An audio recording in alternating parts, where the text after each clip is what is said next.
Hey, what's up? It's cute what if this side. Today we will be seeing what if Deku like Aqua's Isekai'D. Now before we move ahead with the fic, leave a like and subscribe to the channel for future what ifs like this. It's always been a fantasy of mine to be reincarnated into an anime. It goes without saying that the dying part would SCK, and I do learn later that I was right about this. Dying does indeed SCK, but the rest of it sounds like a sweet deal. Imagine waking up in the world of your favorite anime, getting cool powers and abilities, joining the protagonist, going on adventures and getting stronger so one day you can vanquish the great evil and be the hero. Or, more realistically, using future knowledge to cheat code your way into godhood and getting all the waifus. Because let's be honest, why would any sane person want to live in a world that has a new Omega level, world-conquering sociopath running around every few months if they are not first gifted with the powers of an all-powerful demigod or HRM of big-titted, questionably aged Nico schoolgirls? The pros must outweigh the cons. Getting back to the point, I had a soft spot for the trope. I've watched almost every Isekai anime out there and I've read enough fanfiction to consider myself an expert on the topic. It loved how it promises a fresh new start in life, a chance in becoming a better, much cooler version of oneself and the opportunity to do the impossible alongside a cast of lovable protagonists. However, with all that being said, when it finally happened to me it went nothing like how I thought it would. Fun fact, there was no wait time between the end of one lifetime and the start of another. 1 minute I was living my best life with my close friends, drunkenly attempting to break the milk crate challenge world record so we could be internet famous. Next thing I knew, before I could fully register that the skull was cracked open on the pavement like a dropped watermelon, my soul had already reawakened in the body of another. There was no indescribable out-of-body experience.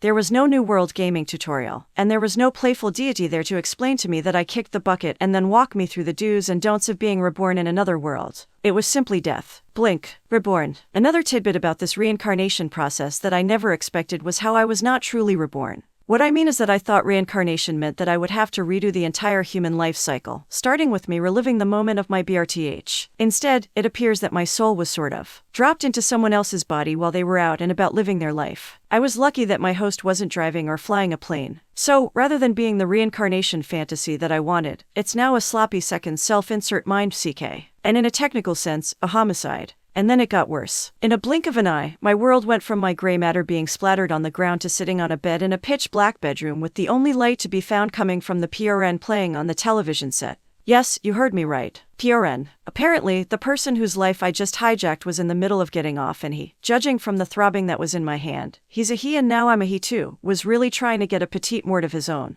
I feel like the universe was trying too strong to push this gross, cosmic punchline. So yeah, I died, came back, and now pleasuring myself to ... What am I watching? Are those supposed to be cowgirls? Not actual Wild West, boots and 10-gallon hat cowgirls. I'm talking about literal cowgirls. Women who had the physical characteristics of cows, black and white patterned skin, cow ears coming out of their heads, hooves instead of feet, and the hugest set of milkers I have ever seen. Like Diamond, these women could stop a raging bull with those udders. And I would love to say that jacking off in someone else's body was the peak of reincarnation weirdness that I had to go through, but I was proven again how little I was ready for this journey. Minoru, I've been calling for you. Dinner is ready. The bedroom door burst open and a petite older woman who could not have been taller than 4 feet barged in without a care in the world. Okay, this is just plain rude. From the little light that I had, I could make out that she was wearing a pretty yellow dress and White House slippers, but her most notable feature was her hair. Or, at least, what I would assume to be her hair. It was more like purple goop that was styled into looking like hair that stopped just below her shoulders. The world came crashing down on us. She spotted me and what I was doing and froze mid-step like a deer in headlights. I, on the other hand, had reached the point of no return and allowed nature to take its course. I grunted before slumping into the bed, desperately taking in needed gasps of air. Neither of us broke eye contact. Her eyes widened in horror and mine were half-lidded in bliss. After what felt like an eternity of painful silence to confirm that this indeed just happened, the purple goop-haired woman marched out of the room, slamming the door shut behind her. Just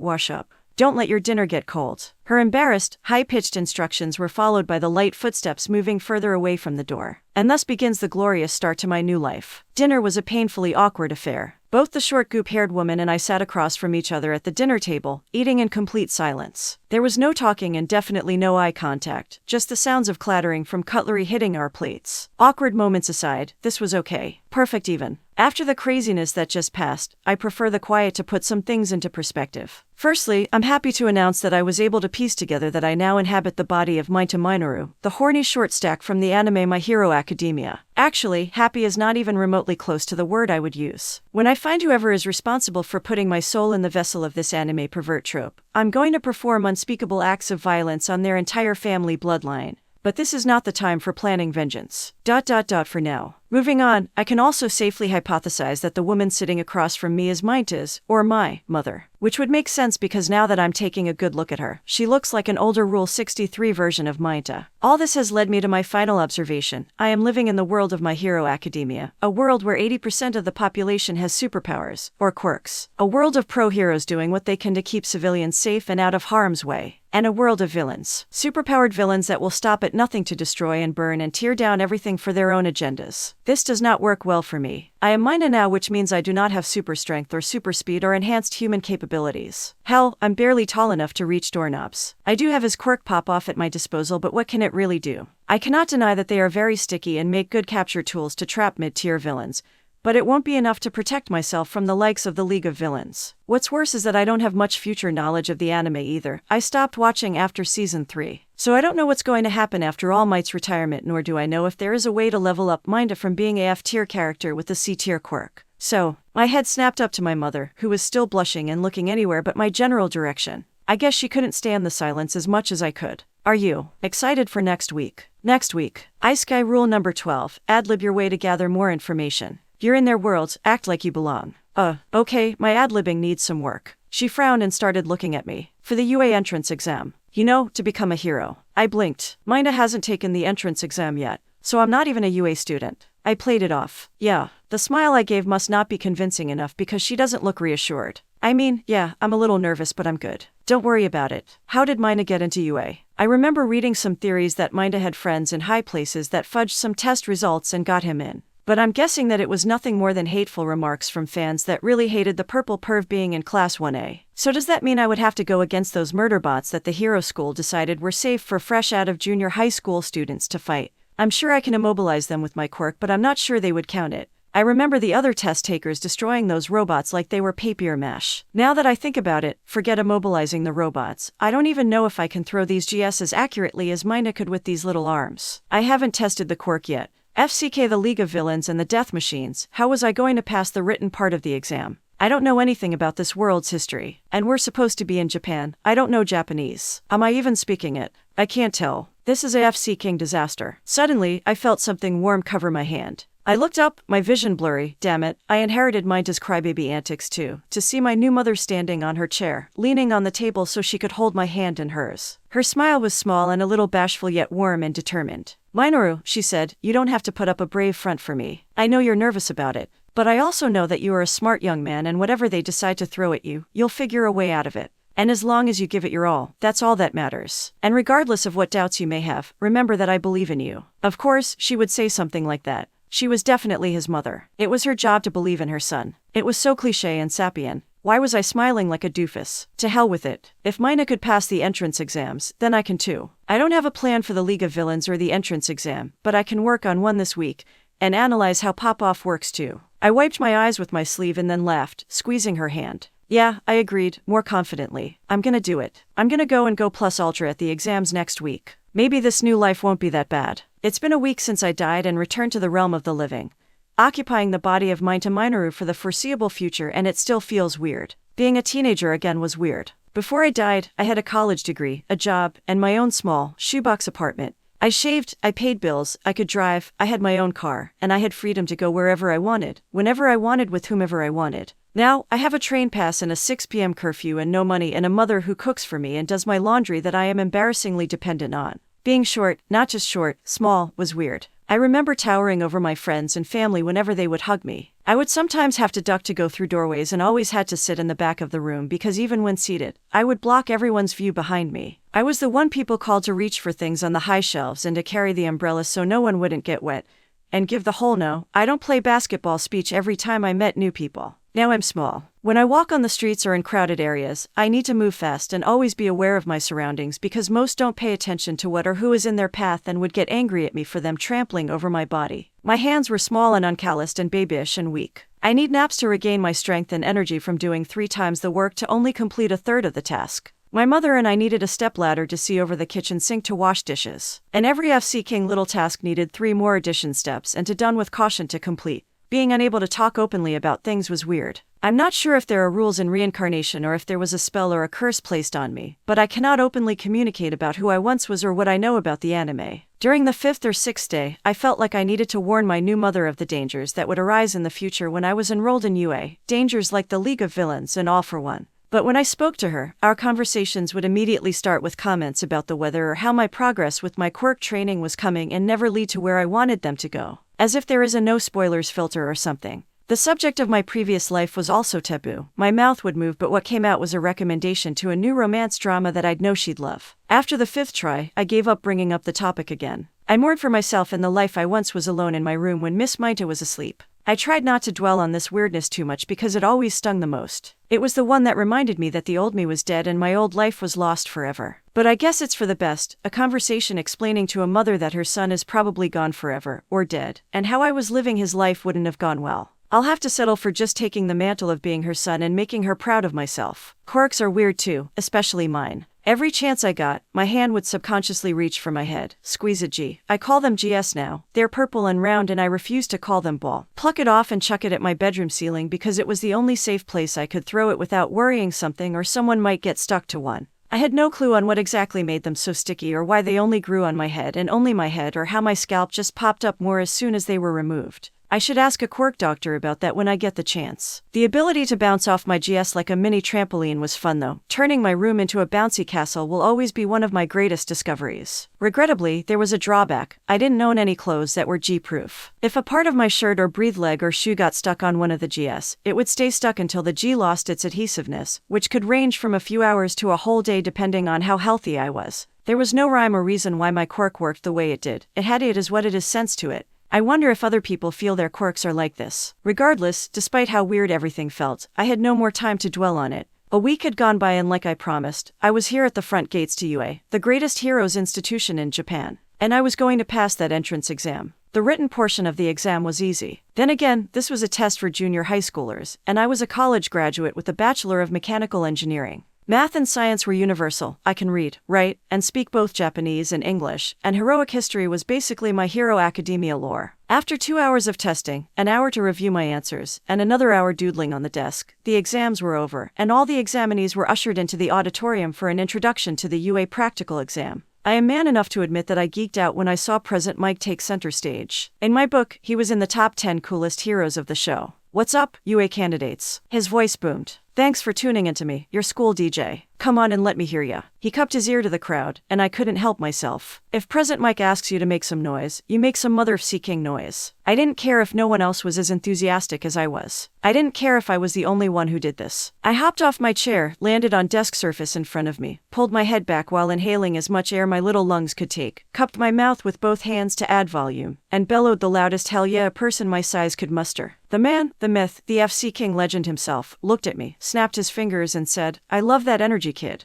I could die again and have no regrets." I sat back down in my seat with a blinding smile, ignoring all the other candidates who scooted away from me. President Mike continued with the exam introduction. The radio host continued explaining how the practical exam was going to go down. 10 minutes in a mock city district. We have to immobilize villain bots, and the more bots we stop, the more points we get. How those who came from the same school would be going to different fields. Ada, quirk, engines, straight-laced personality, brother to the pro hero, ingenium, giving Midoriya a lecture about his muttering. ...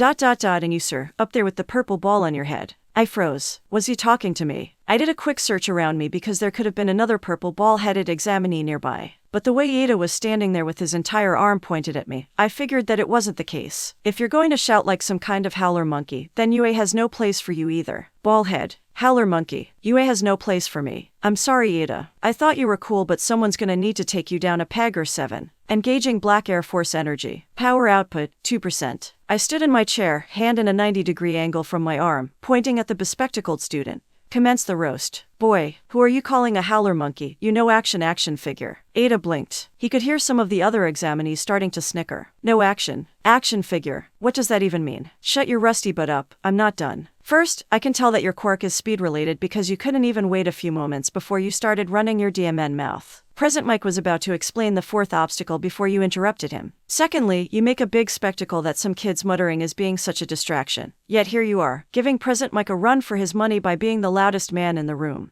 And honestly, I could have let both those things slide. But having the audacity to start criticizing this school, calling it shameful no less, to a pro hero and a UA alumnus for what could be considered a minor mistake, I could have sworn you were trying to get into this very same school, like the rest of us, telling fellow examinees that they don't belong here. Who in the hell do you think you are, you off-brand, dollar store Robocop? Present Mike's sweat dropped. Some of the examinees were voicing their agreements and frustration and, in hindsight, this could get ugly really fast. Hey, little listeners, maybe we should take a chill pill and get back to the presentation. I'm gonna explain the final villain bot. As for you, examinee number 7111, thanks for calling in for your request. The radio host continued with the presentation, but I wasn't listening to it. I was watching a stunned Ida slump down into his seat, while those around him were sending him hateful glares. I sat down when I managed to cool down. I nearly face-palmed my hand through my head. What the hell was I thinking? That was so FC King stupid. I could have gotten disqualified from the practical exam if that was Eraserhead. I was raised to never take SHT from anyone, but I was also taught there was never a reason to be in but two.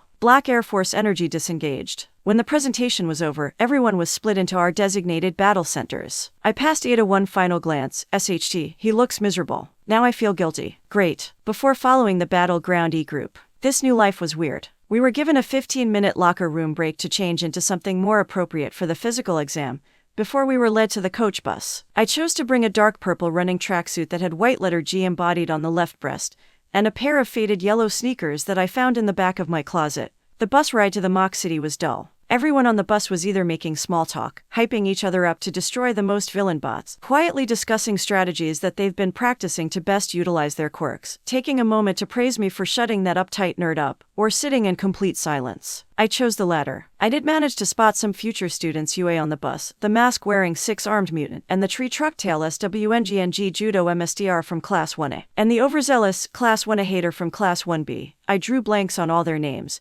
but I did remember some tidbits about their personalities and their quirks. And while I did want to start a conversation with any one of them, none of them looked like they wanted to be bothered, so I left them alone. Once we arrived, we filed out of the bus and gathered by the front gates to the Mock City district. I decided to stand at the rear of the group. There was no point in getting trampled on when this started. And start. Well, that didn't take long. What's the matter? There's no such thing as a countdown in a real battle. Run. RUUN. And with that, all the examinees started barreling into the city. While everyone was running to the center of the city, I stuck to taking one of the side roads alone. I gave this exam a lot of thought. I knew that those villain bots were bigger and faster than me, so I needed to play this smarter than the average applicant. Staying down on street level was suicidal. I needed to get to high elevation. These fake buildings were oversized props, so I shouldn't expect there to be a staircase that could take me to the rooftops. And using my GS to scale up one was stupid and a waste of time. Luckily, there are other options. 3 city blocks down, I found what I was looking for, a pedestrian bridge, a small-scaled bridge that people used to traverse over busy streets and highways. It was the perfect spot.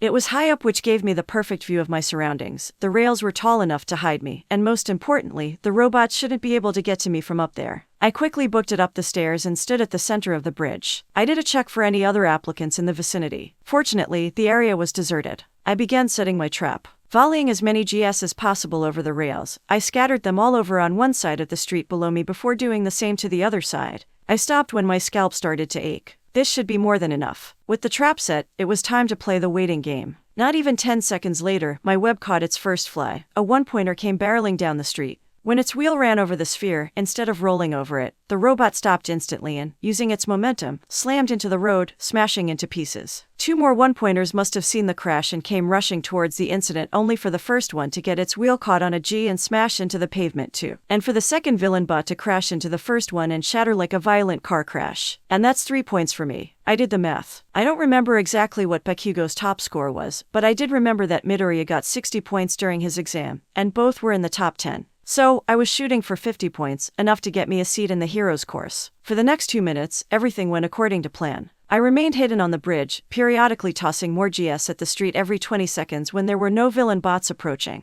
and the one-pointers and two-pointers continued mindlessly racing around the pedestrian bridge. When they got too close, they either got tripped up and smashed into the concrete or got their legs stuck and couldn't move, effectively neutralizing them. 7 minutes, 21 seconds remaining. Present Mike's voice echoed through the mock city. Good. By my last count, I have a total of 26 villain points. At this rate, I should have at least 50 with a few minutes left to spare. I figured that this was going to be a taste of what my hero career was going to be like. Covert, secretive, and lots of prep time. I could live with that. Less like Superman and more like Batman. Or, to stick to the My Hero theme, less like All Might and more like Eraserhead. Only, I don't know how to fight. Or at least, I don't know how to fight while being this small. I guess support gear could help, but it would only take me so far. There are some people who could escape from my GS with ease, and I would need to defend myself when SHT hits the fan. Before I could think up some fighting styles that would match with my size or my quirk, I heard the tall tale sounds of a two-pointer charging towards the trap zone. Peeking over the railing, I found that I was right. There was a two-pointer headed towards my direction.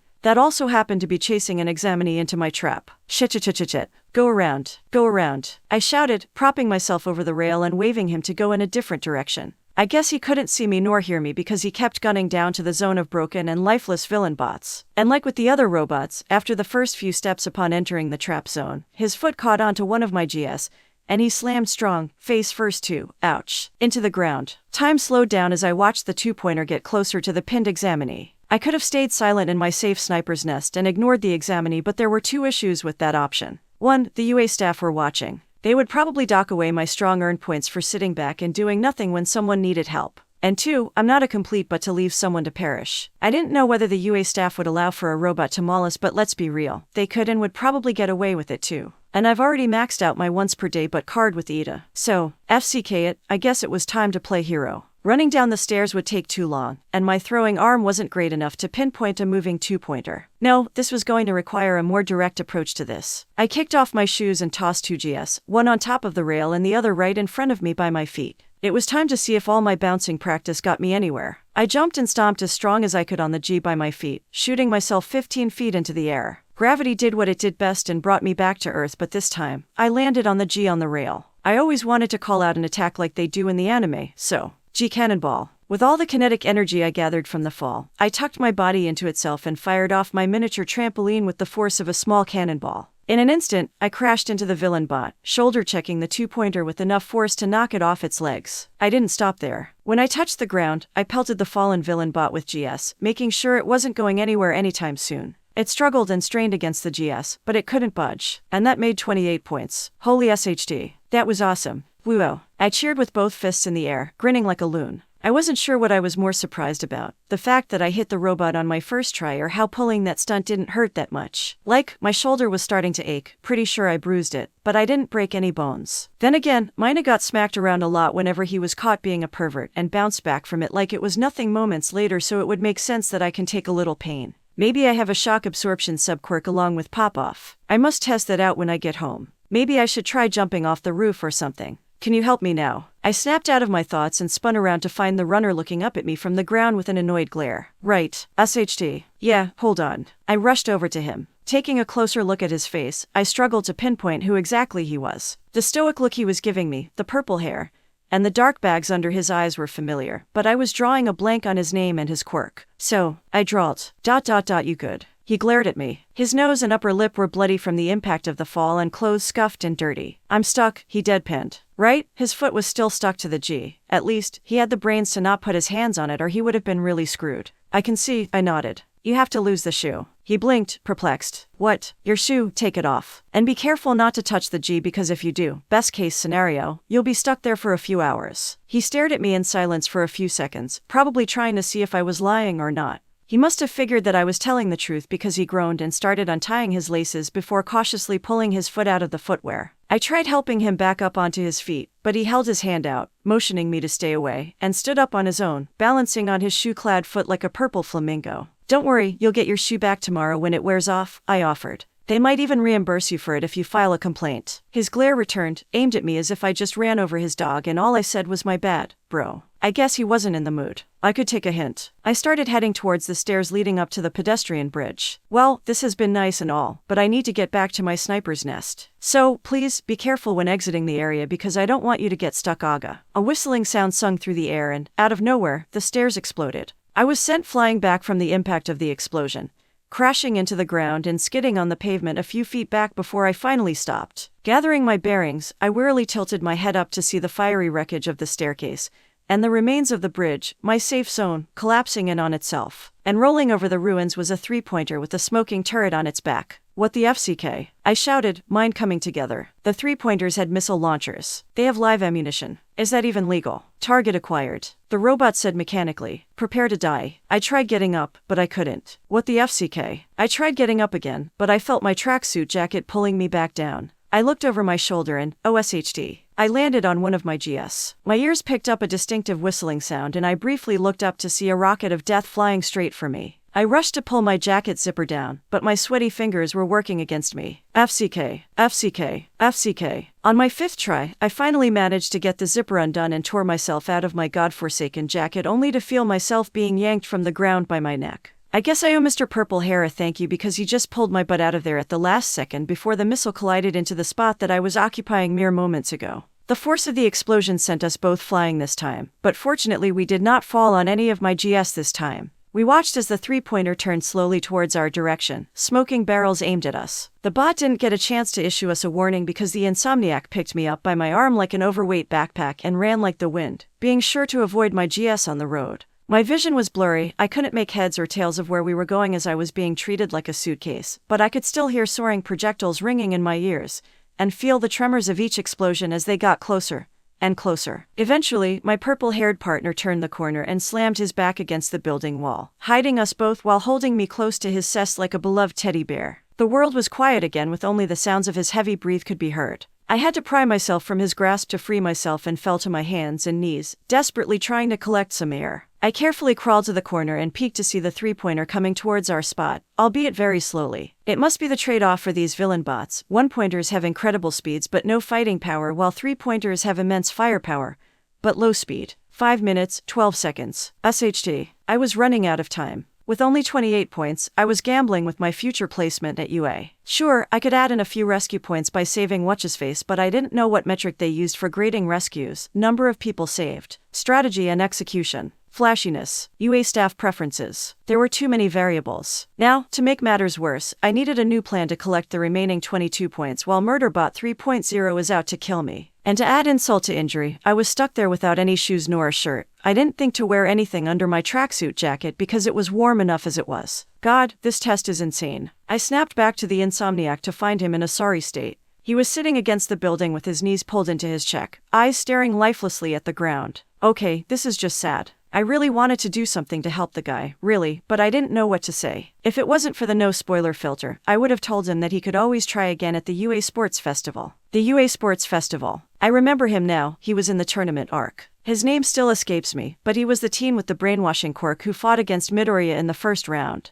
He originally didn't make it in the entrance exam because his quirk was incompatible with the villain bots. But how does this help me? Not much when I think about it. He was out of his element before and he's out of his element now. With just him and me, there wasn't much use to his brainwashing quirk. Then again, while Pop-Off was a great capturing quirk, me being this small wasn't helping much either. Wait, I grinned devilishly. I didn't have a full plan yet, but what I do have is a couple of risky ideas that could merit some positive results. All I needed was a partner. I walked over to the downtrodden teen to get his attention and decided that the best course of action was to open palm smack the despair out of him. Oi, what the hell? Shut up. I interrupted him. Look, we don't have a lot of time in our hands, so I need you to answer something for me. He rubbed his cheek. Are you going to slap me again if I don't answer? Yes. I didn't give him time to give a response before asking him, do you want to get into UA? He glared at me. What kind of question is, oh? I pulled my hand back. Yes or no? What the? Yes.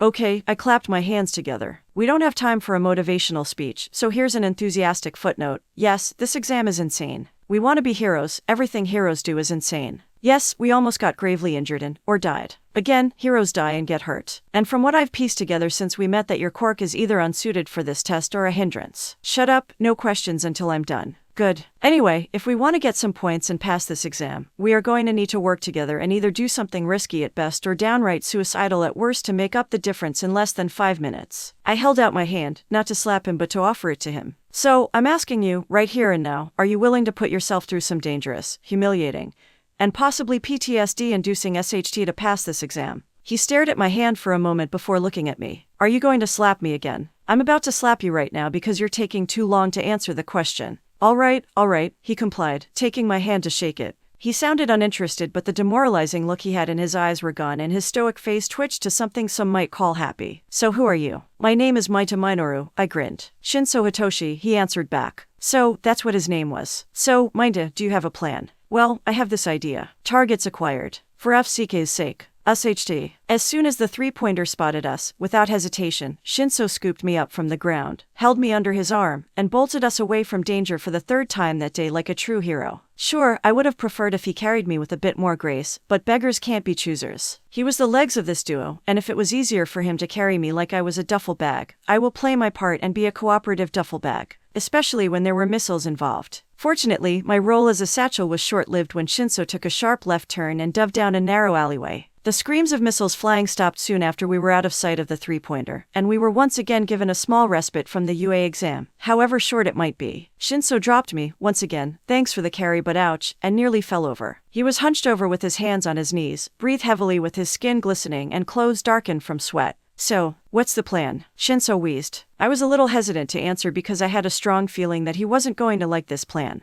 But running away wasn't getting us anywhere, and my plan was the only thing I could think of that could get us some points and fast. I took a calming breath before replying, we need to get on top of that three-pointer. He choked on his spit and stared at me as if I grew a second head. What? Called it. Look, if you want points, you need something to fight the other villain bots. So, you're suggesting that I use the three-pointer to fight on my behalf? Exactly. That's stupid, he stated, shaking his head. As soon as we go back out there, it's going to start shooting at us. Unless we get behind it, I countered. It only fires missiles when it sees us. If we get in its blind spot, either behind it or on top of it, it won't see us. And what's stopping it from turning around and finding us? I'll take care of that, I said. A couple of my GS trapping it to the ground will stop it from moving. He nodded. Okay, I'll give you that. But how do I get it to fight for me? Shinso asked with a raised eyebrow. Get in front of its camera. If it sees your face, it'll start shooting indiscriminately. And with you controlling when it shoots and doesn't shoot, it's basically a gun to you to fire at other villain bots. He stared at me for a moment. I could almost hear the gears in his head, running simulations of my plan. But it was taking too long.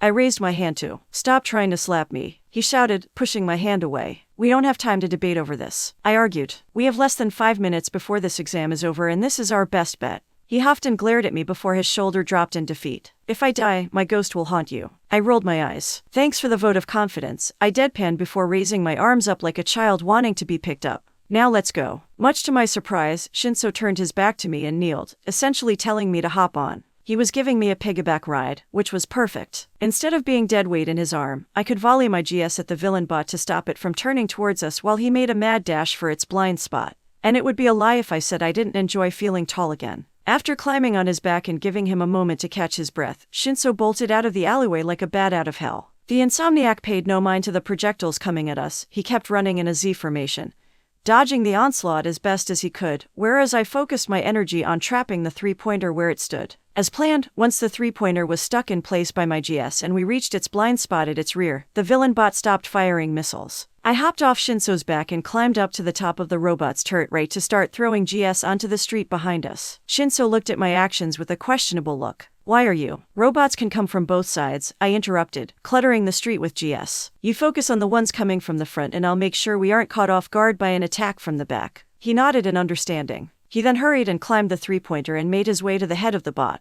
Once there, he leaned over until he was face to face with the single, glowing red dot camera on the three-pointer. Target acquired. The villain bot called out, firing a single missile down the street. It flew straight down the block before it hit one of the faux buildings, leaving a large crater after impact. Shinso looked up from the three-pointer to the destruction that he caused, wide-eyed. This might actually work. Told you. I goaded. I then grinned. And not a moment too soon because we got company. The Insomniac's test drive must have attracted some attention. From the next city block over, 3 one-pointers drove over to our street to investigate the ruckus. And when their red dot cameras spotted us on the three-pointer, they came charging at us. Shinso leaned forward to face the three-pointer's camera again, but this time his head was parallel to the incoming threat. The three-pointer couldn't move much with my GS holding it in place, but it could move enough so that it was now in alignment with Shinso's face. The villain bot issued its usual threat before launching another missile, this time hitting the center one-pointer, blowing up all 3 at once upon impact. That's 3 points for you, I cheered. Shinso looked up at the remains of the 3 one-pointers and blinked. I have 3 points, he whispered in awe. I felt pity for the guy. This must have been the first points he has earned since the exam started.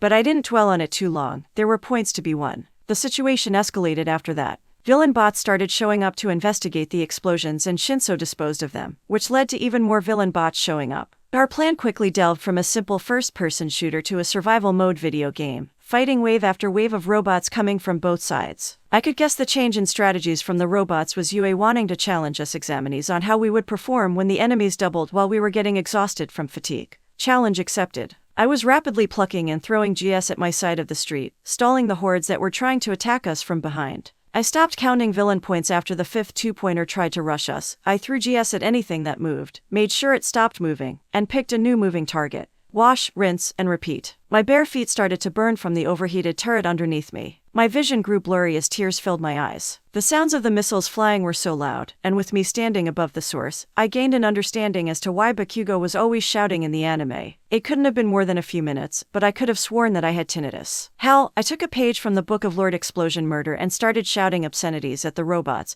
because it was the best way to ignore the burning sensation from my BLD-soaked scalp. Eventually, after what felt like an eternity, the number of villain bots slowly dwindled until there were no more coming after us. Great. I was exhausted, my head hurt, and all I wanted to do was pass out. The fewer robots, the better. Holy SHT, are you okay? I slowly looked down from the turret to see Shinso looking up at me in a panic. You're bleeding a lot. I gave a raspy chuckle. I was already losing my voice too. Can't pull these too fast or this happens, I said as I pointed at my head. So how many points did you rack up? He jerked his thumb behind him, referring to the smoking war zone up the street. Hopefully enough. Looking back at my side, I dried my eyes with my arm and saw the purple-spotted junkyard that was my handiwork. Good. 2 minutes, 12 seconds. Present Mike's voice echoed through the mock city. Sweet, I mumbled tiredly. I sat down on the turret to give my body a moment of rest. We're almost done with the death circus. There was a moment of silence, and I was tempted to curl up and fall asleep right there and then, but Shinso spoke up and snapped me out of my daze. I looked down from the turret to find him rubbing his neck bashfully and looking away from me. Thanks, for everything. I couldn't have done this without your help. Awa, such a tsundere. I waved off the gratitude and yawned, slowly laying down on my back, enjoying the warmth of the turret on my bare skin. It's no problem. Everything hurts like hell right now. But working with you is weirdly kind of fun. You really think that? I could be hearing things, but I thought I heard some hope in his voice. Yeah, I nodded. You're smart and you saved my butt more times than I saved yours. We just need to work out a little more, you know. Hero work is very physically demanding. But yeah, we could make a great hero team. Like, we could be one of the greatest dynamic duos in all of Japan. Aye, and they'll call us Captain G and the Insomniac. No. What? But those are great hero names for us. I have GS and you look like you haven't slept in days. No, he insisted. How about the purple gremlin and the missile runner? Those are worse. The purple menace and the legs. I'm taking my thank you back. I laughed and I could hear him laughing too. Now we just needed to wait for the timer to go to 0 and the mock city started to shake like there was an earthquake and clouds of dust flew through the streets. Shinso and I, both startled, propped ourselves up and shielded our eyes from the dust and the wind. When it finally cleared, we looked up and saw it. Standing there at 20 stories tall was the metal colossus also known as the 0-pointer staring down at us with 8 glowing red dots. Seeing it in the anime was one thing. Looking up at it as it looked down on us in real life was a whole other surf CK. Seriously, what was the point of that thing aside from being a waste of government funding? What was this supposed to test? Our life expectancies. Mineta. I could hear the utter terror in Shinso's voice. Yeah. I was surprised at how calm I sounded. Phew. He gulped. Do you have a plan for that? I do, actually. Really? Yeah, and it's called Run for Your Life. The Joestar secret technique. It worked for Joseph Joestar, it worked for Kyujo Jotaro, and damn it, it should work for us too. Shinso, who probably never heard of Jojo's bizarre adventures, wholeheartedly supported the plan. He didn't say another word, he just grabbed me from the top of the turret, gave me the duffel bag treatment, hopped off the 3-pointer and ran off. The 0-pointer, however, decided to follow us, casually running over all the villain bots that we subdued. Why is it after us? Shinso cried out, carefully making his way through my purple ball pit of doom. How would you feel if someone used your biggest child to kill your other children? I jested. Many would deny this fact, but I would like to think that there was a correlation between my joke and what the 0-pointer did next. In a show of paternal rage, it raised its massive fist and punched the ground, causing a tremor throughout the city. And with Shinso and I being so close to the moving skyscraper, we were sent flying from the shockwave of the attack. Shid. FCK. and landed safely on a pile of GS. I wasn't too worried about myself, the GS only caught onto my track breathe. And while I would have no problem ditching them and finishing this test in my underwear or au natural, Shinso didn't have that luxury. He landed face down with his face, chest, arms, and legs stuck to the ground, and I didn't have anything that could remove him. Shinso himself was flailing on the ground like a trapped animal, but everywhere his skin was touching a G was not budging. The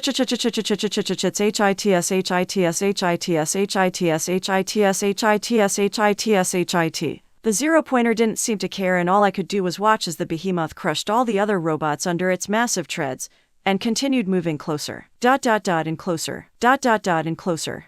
And closer. And then it stopped. The zero-pointer was a few feet from crushing us both, and it just stopped. Shinso stopped moving when he noticed that the earth behind him wasn't shaking anymore. Why'd I shop? He slurred. I guess he had a G stuck to his mouth. I don't know, I wondered out loud. Why did it stop? Was this the work of one of the UA staff members pressing the emergency button? But if that was the case, why was the top of the zero-pointer moving around like it was trying to get unstuck? I blinked. I looked at the treads again, and the realization hit me at full force. I burst out laughing. What happenin'? Shinso asked. It got stuck. I hollered, clutching my bare chest in laughter. What? The treads. I explained between chuckles. My GS weren't strong enough to trap the zero-pointer to the ground, but they were strong enough to stick the three-pointer and all those other robots to the treads. And now they're jammed in there like rocks in a bicycle chain. It can't move forward. Shinso stilled at the explanation. I couldn't blame him, but I was too tired and too grateful at being alive right now to care. Time's up. Present Mike's voice echoed through the streets. Sirens wailed, and the UA entrance exam was finally over. I sighed and fell onto my back. Thank God. Wake me up when someone from UA comes to get us out of this mess. I closed my eyes with a smile on my face and allowed the exhaustion to consume me. But not before I heard Shinso mutter, "Dis SME's fucking insane." I couldn't agree more. It's been 2 days since Shinso took the UA entrance exam, or as he liked to call it, the most stressful day of his young life. The day started off on the wrong foot with the 4-hour written exam that tested him in everything he's learned in school. It made sense. UA may have been the greatest high school for heroes in Japan,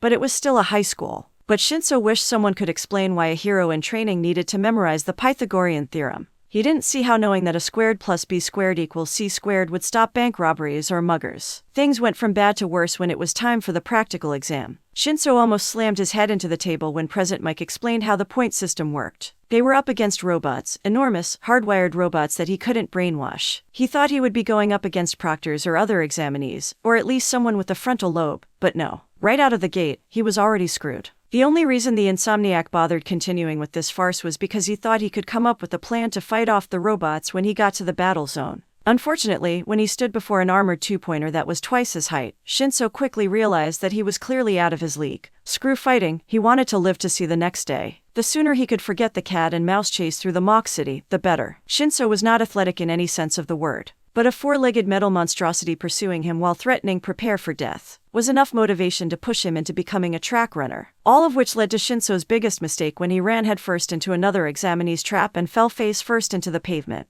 His nose was later healed, but his pride will forever be broken. And that was when he met his future partner, Mineta Minoru. Mineta was interesting. Shinso remembered the short teen when he made a scene insulting the bespectacled examinee during President Mike's presentation. Sure, glasses started the whole thing and was being over the top about it too, but it didn't give Mineta a reason to go off like that. From that to now watching the bald-haired teen fly out of nowhere and slam his body into the two-pointer like a cannonball, Shinso guessed that Mineta lacked impulse control. And the faster he could get away from the short stack, the better. But as the practical continued, Shinso's opinion of Mineta changed. He recognized that Mineta was smart and very strategic. Instead of openly attacking villain bots like all the examinees were most likely doing, Mineta's initial plan was to remain hidden on a pedestrian bridge and use those sticky ball from his head to immobilize the robots to collect villain points. And the only reason that Mineta risked his plans and exposed himself was to keep Shinso out of harm's way. So if Mineta didn't pass the exam, it would be partially Shinso's fault. Great, Shinso thought, now I feel more like SHD. And from what I've pieced together since we met, that your quirk is either unsuited for this test or a hindrance. Mineta never asked what his quirk was, he simply pieced together that Shinso's quirk wasn't suited in that particular situation, and planned around it. Not only that, but Mineta also decided that they were going to work together to pass the exam. Sure, Shinso was coerced into the team-up via face slaps, but Mineta had a point. They both needed points quickly and they didn't have a lot of time to debate over it. Sometimes, Shinso wondered if Mineta knew that his quirk was brainwashing. Would he have stayed and worked with him? Probably not. Who wants to team up with a person who could brainwash you? Mineta probably would have found another hiding spot and left Shinso to his own devices. You're smart and you saved my butt more times than I saved yours. Mineta came up with the plan to use a 3-pointer to fight the other villain bots. It sounded stupid because it was stupid until Mineta countered every argument he had against the plan. It was dangerous and those robots fired missiles for God's sake. But it worked. It was risky, but it worked. They managed to secure the 3-pointer and turned it from a killing machine to Shinso's personal missile launcher. He had to admit, it felt good turning those villain bots into scrap metal. Cathartic even. Would Yue count the points he gathered that way? Was it heroic to use the enemy's tech against them? They should, he decided. Not every hero had a flashy quirk that could take down giant robots. And then there was the 0-pointer, the building-sized colossus that hammered at home that regular people really didn't belong in the hero course. At least Mineta's plan for it was a good one: retreat. He was almost expecting the dwarf to say that they could stop it or get on top of it. But Mineta understood that they had no reason to retaliate against the behemoth. But then Mineta surprised him yet again when those sticky ball of his gathered the broken robot parts that littered the streets and had gotten them jammed into the 0-pointer's treads, stopping it from moving forward. At that point, Shinso wouldn't have been surprised if Mineta had planned for that to happen too. Strategizing seems to be his forte. It was all crazy and horrifying at the moment. But looking at the results, Shinso was glad that he was asked to partner with Mineta. And Mineta held up his part of the deal. Shinso gathered more points with Mineta than he would have on his own. He really did owe it to Mineta for getting him a better chance at passing the practical. If it wasn't for him, Shinso wouldn't have gotten a single villain point. We could make a great hero team. Mineta got in, Shinso thought, there's no doubt about it. Staring at the unopened envelope on his desk, he wondered if he got in or not. Shinso sighed as he sat down, tired eyes boring holes into the sealed, white envelope before him on the desk in his room. This was it. This envelope had his results from the UA entrance exam. The scores that would determine if he got into UA. The scores that would dictate whether he had what it took to be a pro hero. Essentially, his hopes and dreams, his entire future, were right there in front of him and all he had to do was rip it open and find out. No pressure. And there was no time like the present to find out. Throwing caution to the wind, Shinso tore open the envelope and a strange metal disc landed on his desk. The disc glowed and a hologram projection of All Might in a golden pinstripe suit appeared. I am here as a projection. All Might bellowed. Shinso stared at the hero in front of him. All Might, the #1 hero in Japan, was going to be the one to tell him that he passed or failed. This was too cruel. Actually, I came to this town to work at UA. Let's not worry about that now because I am here. He paused for dramatic effect. To discuss your score on the UA entrance exams, Shinso Hitoshi. Shinso gulped. He subconsciously rubbed his palms against his breath to get rid of the sweat that accumulated. I would start by congratulating you on passing your written exam, but please remember that the practical was just as important. We just need to work out a little more, you know. Hero work is very physically demanding. All Might looked crestfallen at this part and something in Shinso died looking at that expression. While your method of taking on the villain bots were impressive and showed a great deal of perseverance, strength, and tactical skills, you scored 29 villain points, which unfortunately isn't enough to pass. Shinso should not have been surprised. He started late in the practical to make any serious effort in getting villain points. His quirk was useless in stopping the robots. He wasn't in the best of shape and his strategic mind was not up to par with his other examinees. He should have known that he was not cut out to be a hero. But why did it hurt so much to hear it? Did they think hiring All Might to give the bad news would soften the blow? We could make a great hero team. Damn it, he shouted. Mineta was an idiot, filling his head with ideas like that. He wasn't cut out for this. He wasn't meant to be a hero. If that's all there was to it, he added. Shinso blinked. There was more. He looked up at the projection to see All Might was still talking. The entrance exam was not designed to test how many villain bots you can destroy but also how one demonstrates the virtues of being a hero. Just look at these clips. Wiping his eyes dry, he watched the #1 hero point to another screen. The screen came to life with the vision of Shinso picking up Mineta from the ground when he was stuck to one of his ball right before a missile came and collided where he once was. Of course, I helped Mineta. I wasn't going to let him die. There was a missile aimed for his face. The video changed to another scene where Shinso carried Mineta protectively while he outran missiles targeted at the two of them. He has little legs and I'm faster. A clip of him and Mineta shaking hands, agreeing to work together. The two of them talking in the alleyway before Shinso allowed Mineta to climb up on his back, running out to claim the 3-pointer with the shorter boy throwing his hairballs and trapping the robot in place. The two of them on the 3-pointer, him, looking concerned and panicking about the BLDSDRK and G down the shorter teen head. And finally, Shinso grabs a tired Mineta from the 3-pointer and runs away from the treading 0-pointer. The clips ended and the hologram refocused back to All Might. Teamwork, tenacity, caring for the safety of others even at the risk of their own. To keep going when the odds are against you. That's what it means to go plus ultra. He laughed. These virtues are why we have rescue points. And for showing that you have the heart of a hero, we at UA have awarded you both Shinso Hitoshi, and Mineta Minoru with 30 rescue points. Each. He choked on his spit when the leaderboard appeared and he saw his name. 10th place, Shinso Hitoshi, 29 villain points, 30 rescue points. 10th place, Shinso whispered aloud. Out of all the other applicants, he stood in 10th place. All Might smiled with his famous, sparkling smile and pointed at the screen, at Shinso. Welcome Hitoshi. This is your Hero Academia. The hologram faded away and the room was dark again. He stared at where the hologram once was. He couldn't move. He couldn't breathe. All he could do was blink and let the tears run down his face. He got 10th place. He got into UA. He was going to be a hero. We could be one of the greatest dynamic duos in all of Japan. It's been 2 days since the UA entrance exam and the wait was killing me. I knew there was no reason that I should have been worried. If Mineta passed the exam in canon, then I should have been more than fine with my performance. But as each day passed and nothing appeared in the mailbox, my doubts grew stronger. Putting my energy into doing something more productive, I've spent my time continuing my quirk experimentation. I didn't have my quirk for long, but I knew that had to be more to pop off than meets the eye. These GS made excellent traps and the ability to bounce off from them had great potential, but if I was going to be taken seriously in this world where people can take out a 0-pointer with one punch, I needed to do so much more than what I can do now. Currently, I am trying to improve my mobility. If I could throw a G precisely where I am about to land, I could effectively hop from G to G towards my destination without losing momentum or speed. Sort of like what Mineta tried to do at the sports festival before he was backhanded by a 0-pointer. My record is 5 consecutive hops before I mess up and end up crashing into a wall. Crashing was always annoying though. It did however help me discover that my body does in fact have a shock absorption sub-quirk. Maybe it was because pop-off was a mutant quirk, but it didn't matter how strong I hit a wall, or the ground or the ceiling, I would get back up without a scratch, or at worst, a small bruise at the point of impact. It was like my body had cartoon physics. I heard the front door open and close. Minoru, UA sent you a letter. Mom's home from work, I see. From the little chats we had along the week, I've learned that my mother, Mineta Minoru, was a hairdresser for celebrities. Apparently, her malleable goop hair inspired her in getting into the world of hairstyling, and her skills have earned the privilege to do hair for pro heroes before special events like Best Jeanist and Uebami. She couldn't take me along to meet any of those heroes because of security reasons and professionalism, but it was still cool to know that my mom worked with heroes. I suddenly snapped out of my musing when I realized what she said. My results are here. Rushing out of my room, I headed to the staircase and jumped from the top step all the way down to the bottom, crashing into the floor in the process. Because when you're mildly indestructible, why bother with stairs? Minoru, she said angrily. How many times do I have to tell you to stop jumping down the stairs like that? It's more fun. It's faster, I countered, getting up from the floor. Look, the pain was gone by the time I stood up and there were no bruises. And why aren't you wearing any clothes? I looked down. Oh right, I'm naked. My GS would stick to my clothes if I wasn't careful, so I figured that if I'm at home and no one is around to see me, I'll do it in the. And let me tell you, doing anything naked was great.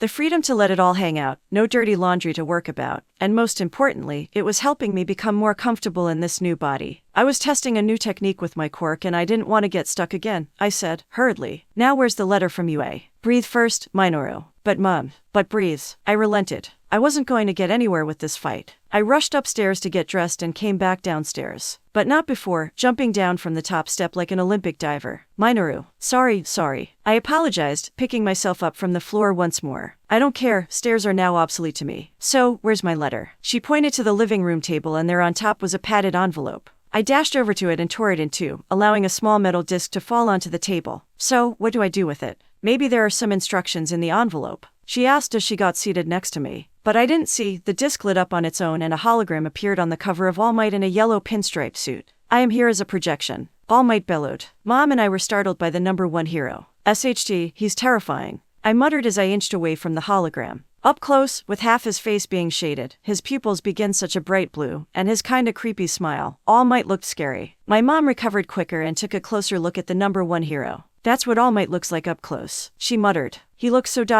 big. I chose to ignore the breathless tone she took with that last word and refused to bring up the sight of drool she wiped from her lips. I guess the horny apple doesn't fall too far from the horny tree. Or maybe All Might attracted MLF. Actually, I came to this town to work at UA. But enough about me, All Might waved at us dismissively. I'm here to discuss your score at the UA entrance exams, Mineta Minoru. I steeled myself for what was to come. I would like to congratulate you on passing your written exam with flying colors. He laughed. In fact, you have scored in the top 5% of all the applicants this year. Mom wrapped her arms around me to hug me tightly and squealed. That's my boy. Smartest little G in the world. I chuckled. It's not strong when everything was, at best, at a beginner's high school level difficult. I would have been more insulted if I didn't get a high score on the written test. But good grades aren't enough to get into UA. All Might continued. There is also a practical exam, in which you earn 53 villain points. Aha, I got my 50 points and then some. Is 53 good? My mother whispered in confusion. Is it like 53 out of 100? Did you get in? And as if that's all there was to it, All Might added. He sounded like he was in a commercial trying to sell something to us. The entrance exam was not only graded by how many villain points you've earned,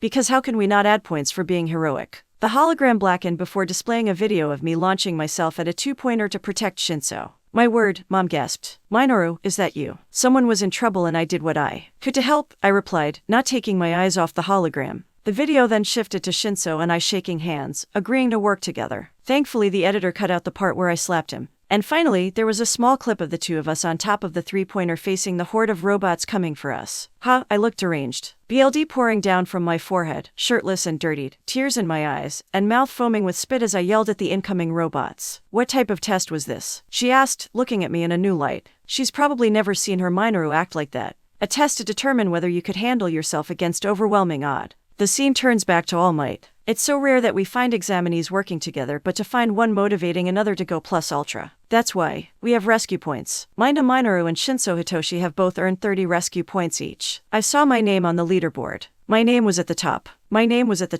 First place, Mineta Minoru, 53 villain points, 30 rescue points. I got 83 points. I got first place. I cried out. All Might laughed, as though he could see my shocked expression. Welcome, Minoru. This is your Hero Academia. The hologram disappeared and my mother nearly knocked me out of the chair to pull me into a bear hug, cheering as loud as she could. I probably would have joined her, but I was too busy thinking about how I beat Bakugo's score. It wasn't that I was unhappy. I was grateful. Most of those points were thanks to Shinso for helping me. It was just that I was not expecting to get first place. Being number one was Bakugo and Midoriya's whole shtick. They were the main protagonists after all. And I was filling in for the role of Mineta. Maybe I was selling myself short. Maybe I can become a demigod and have a HRM. Before I entered the classroom, I took a moment to take a deep breath to soothe my racing heart. This was it. All my pain and suffering, all my strong work and training. It has all paid off and I made it into the UA Heroic course. But I couldn't let this get to my head, for this was only the beginning. With Aizawa's quirk apprehension test happening today along with the battle trials and the USJ incident coming up soon, I needed to be ready. During the past 3 weeks since getting my entrance exam results, I've spent every free hour I had training my body and quirk to the extremes. I knew I couldn't achieve any serious progress in that short of a time span, and I knew that no amount of training will make me the strongest or the fastest in the class. But I am now more comfortable with my abilities and skills, and I can at least guarantee that I won't be dead weight or last place. Bracing myself, I opened the door and scanned the class to see who was already here. There were the typical early risers. Todoroki and Yaoyorozu were both sitting by themselves at the back of the class. Aoyama was literally sparkling, by the window with an amused smile on his face. Takoyami was standing in the corner with his back against the wall, eyes closed, and arms crossed, either sleeping or trying to look cool. I voted for the latter. Jairo was listening to music and Asui was on her phone. Kirishima, Kaminari, Shiro, and Ashido were hanging out at the side, which I found hilarious. Even without Bakugo's presence, the Baka squad had already formed. Ada and Shinso were talking. Wait, Ada and Shinso. Well, I'll be DMN. Shinso got into one at two. The blue-haired, bespectacled hero in training was doing most, if not all, of the talking with his arms moving robotically. Shinso, on the other hand, looked as if he was half paying attention, simply nodding his head at the end of every other sentence. Necessary for up-and-coming heroes such as ourselves to obtain the recommended 8 hours of sleep every night. Ada lectured. Riveting, Shinso drawled. Also, there are also benefits such as... I decided to cut this lecture short. Hey, Shinso. I called out, making my way over to the two. You made it into the hero course. My fellow purple-haired classmate spotted me and gave me a lazy smile. And I see that you did too. Now you see here, the speedster said, turning around in his seat, hands aggressively chopping the air. First of all, it is rude to interrupt someone else's conversation and, secondly, the words died on his tongue and his body stilled when he saw me. I guess he hasn't forgotten about me, I thought. I see. It's you. Ada's voice was strained, as he slowly pushed his glasses up the bridge of his nose. I sighed. Look, I don't want any hostility between us. Ada arched an eyebrow but didn't interrupt me, so I continued. I want to apologize for my name-calling and my hostile behavior towards you during the entrance exam. I was angry and said some things that were out of line. His eyes widened in surprise, but I didn't stop there. And seeing as we're going to be in the same class, I'm not asking for your forgiveness or friendship, but I was hoping maybe we can start off fresh. Ada didn't say anything for a moment, nor did his face give away what he was thinking, and I was getting a little nervous. Sure, he was a robotic, uptight dork in the anime, but he was also a 6-foot-tall athlete standing in front of me with the ability to punt me into the moon with those engine legs of his. His shoulders relaxed and he exhaled. Well, if we are on the subject of placing blame, I too am at fault, he started, hands gesturing slowly at every other word. You were right. Had I waited for President Mike to finish, I would have gotten my answer. He paused, and saying that you and that green-haired fellow were undeserving of being in UA was a bit too far. I humbly accept your apology and I hope you accept mine. I cracked a smile. So, are we cool? He gave a small smile. Yes, I too wish not to hold any animosity towards fellow classmates and heroes. He crouched, being short SCK, and extended a hand to me. Now, if we are to start over, I believe the best course of action would be to introduce ourselves. My name is Ada Tenya. I took his hand and shook it. I'm Mineta Minor, Christ. Ada quickly stood up, yanking me up a few feet up from the ground in the process. You're Mineta Minoru, he cried out in shock. Thankfully, he let go of my hand and allowed me to fall and stand on my own 2 feet. Yes, I am. What about it? You're ranked first place in the practical exam, Ada exclaimed. Ada wasn't exactly quiet, so the entire class dropped what they were doing and focused all their attention onto me. Some looked at me with scrunched eyebrows, puzzled. Others stared at me in awe and disbelief. It's not that big of a deal, I whispered, fighting to keep the smile off my face. I didn't want to brag. Okay, that was a lie. I do want to brag. Getting first place was awesome. But I would have looked like an but if I brought it up unwarranted, and that's the last thing I needed on my first day. Thank you for the ego boost, Ada. It is a big deal. Ada corrected me with his arms ... that looked like they were malfunctioning. You received 53 villain points and another 30 rescue points, which is worthy of praise, despite your small stature. And the ego boost was gone. Is there a height limit on who could get the highest score? I asked. And no, he stammered. Heroes can come in all shapes and sizes. There have been many heroes in history that fell far below the national average height range like, if you were quiet enough, you could almost hear the cogs in his head whirling on overdrive to find one short hero. I decided to spare him from further embarrassment for now. It's okay, Ada. I was only joking. I know I'm not the typical hero, but I'm just built differently. And he looks like he's missing some pieces, Kaminari whispered. Ashido covered her mouth with his hands to mask the giggles. Kaminari, you lost your place as my future best friend. Shinso now holds the title. Ashido, you're removed from my list of possible girlfriends or my HRM until further notice. So how did you get all those points? Shiro asked. Shinso and I had a silent conversation. He shrugged. Well, before the exam started, I already had a plan. And when the 0-pointer got stuck, the sirens blared and President Mike said the exam was over, I concluded. It took about half an hour to get me unstuck from his ball. GS. They're GS. Ball, GS, spheres, whatever you call them. They had to numb my skin and rip each one off at a time from my skin like band-aids, Shinso seethed. Worst feeling ever. I did get a cool UA sweatsuit and some flip-flops, which was cool, I added.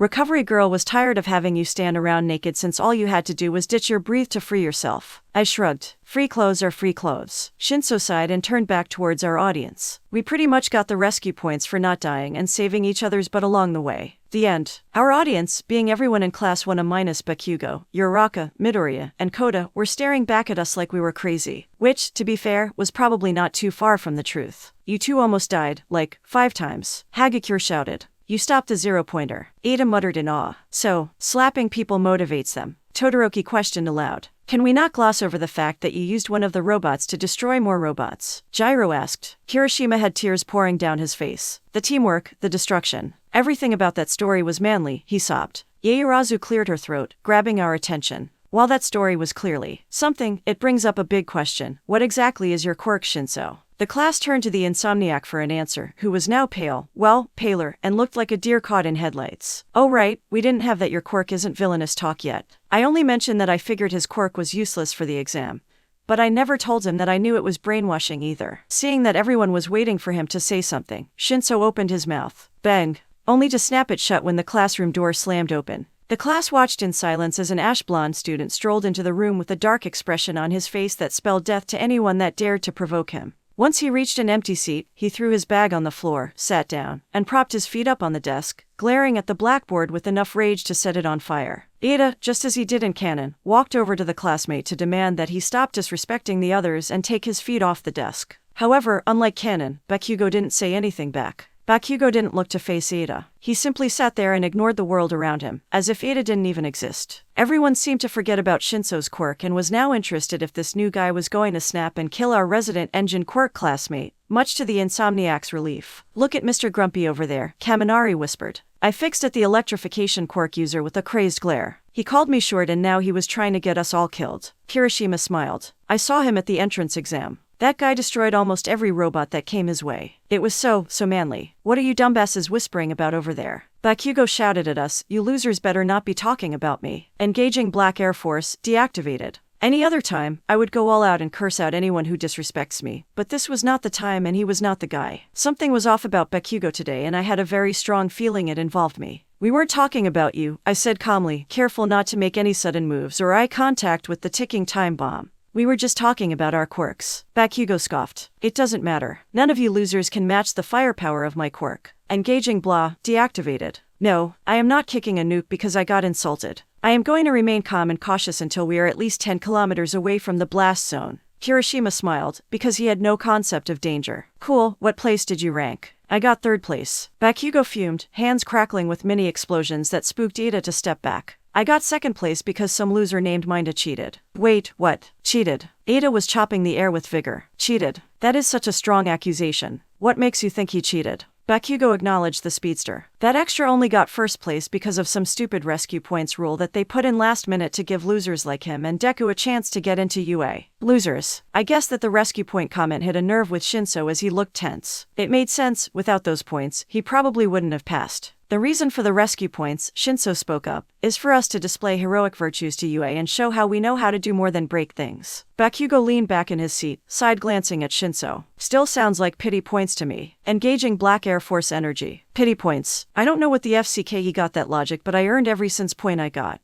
It's not my fault Bakugo wasn't but in Season 1. But to think that I cheated. To think that I needed pity. Power output, 2%. Bakugo, I hope you enjoy wearing that silver medal with pride because that is the closest you'll ever get to touching gold. With all of the beaching you're doing now, do you think they'd reevaluate your score and award you some of those pity points?" Time stopped. Shinso, Kaminari and Kirishima were shocked. Yaoyorozu covered her mouth with her hand, too stunned to speak. Ashido looked like she wanted to say something with how her mouth kept opening and closing but didn't have the words. Iida's hand stopped mid-chop. The rest of the class looked at me as if I lost my mind. I found it all hilarious. Bakugo, unfortunately, did not. He slowly put his foot down from the desk and looked at me with bloody murder in his eyes. "Say that again." I obliged with a smile on my face. "Which part? The part where you were crying over your silver medal or the part where you were whining that everyone won but you was pitied?" "I don't need anyone's pity." He shot up to his feet and slammed his palms on the desk, causing a flurry of flames to scorch the desk. "Of course you do. According to your logic, you wanted someone to pity you so you could win 1st place. But they didn't." I shrugged. "If you want, I'll pity you, you special little firecracker." Bakugo marched towards me, shoving people and desks out of his way to do so. I didn't care. Shinso looked like he was about to do something but I held my hand up, signaling him to stop.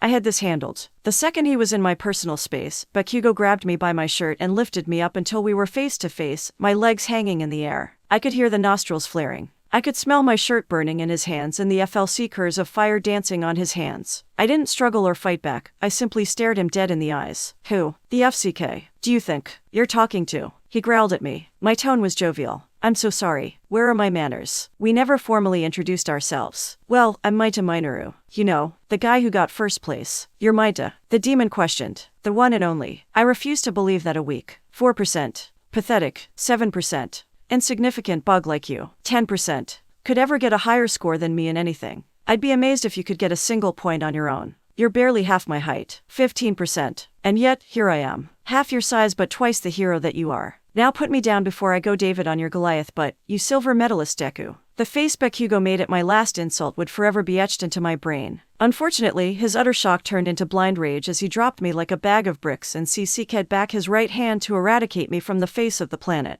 If it wasn't for Kirishima and Kaminari grabbing Bakugo's arm and holding him back, I probably would have turned into jelly in that instant. I, on the other hand, was picked up and held back by Shinso so that I couldn't fight back. I didn't possess Bakugo's sheer power or speed, but that was not going to stop me from gluing him to the floor with my GS. The fight became a shouting match between the blonde bomber and I couldn't give an answer as to who was saying what. Some people in the class were trying to keep the peace while others were goading us into fighting harder from our restraints. I could hear some of Iida's rants on how this was unacceptable behavior. Hell, I even found Midoriya using his body to pull Bakugo away from me. Was it embarrassing that it took 3 guys to hold him back while I only had the one? A little. Luckily, I was able to break free from my Shinso by biting his arm just as Bakugo threw Kaminari into Kirishima, also knocking Midoriya off him. Being free, we gave each other one quick maniac glance before charging at one another, only to be slammed into each other, held together by some cloth. So, a familiar tired drawl echoed into my ears. I couldn't see much with the cloth pressing my face and Bakugo said, "Someone wants to explain why two students were about to duke it out on the first day." SHT. Someone wants to explain why two students were about to duke it out on the first day. Let it be known that Aizawa Shota, the underground pro-hero eraserhead, is one scary BSDRD. From his menacing red pupils to his eerily gravity-defying hair, this man had an aura that could put the fear of God into a non-believer. Bakugo and I struggling and failing to free ourselves from the binding cloth only added to the ever-consuming feeling of helplessness. I'll ask again. Anybody want to give me an explanation, or should I just start serving punishments now? Sensei, these two were having a heated argument about the validation of Mineta's first place ranking from the entrance exam, which quickly turned into a physical altercation. Snitches get stitches, Ada. I mentally berated the teacher's pet.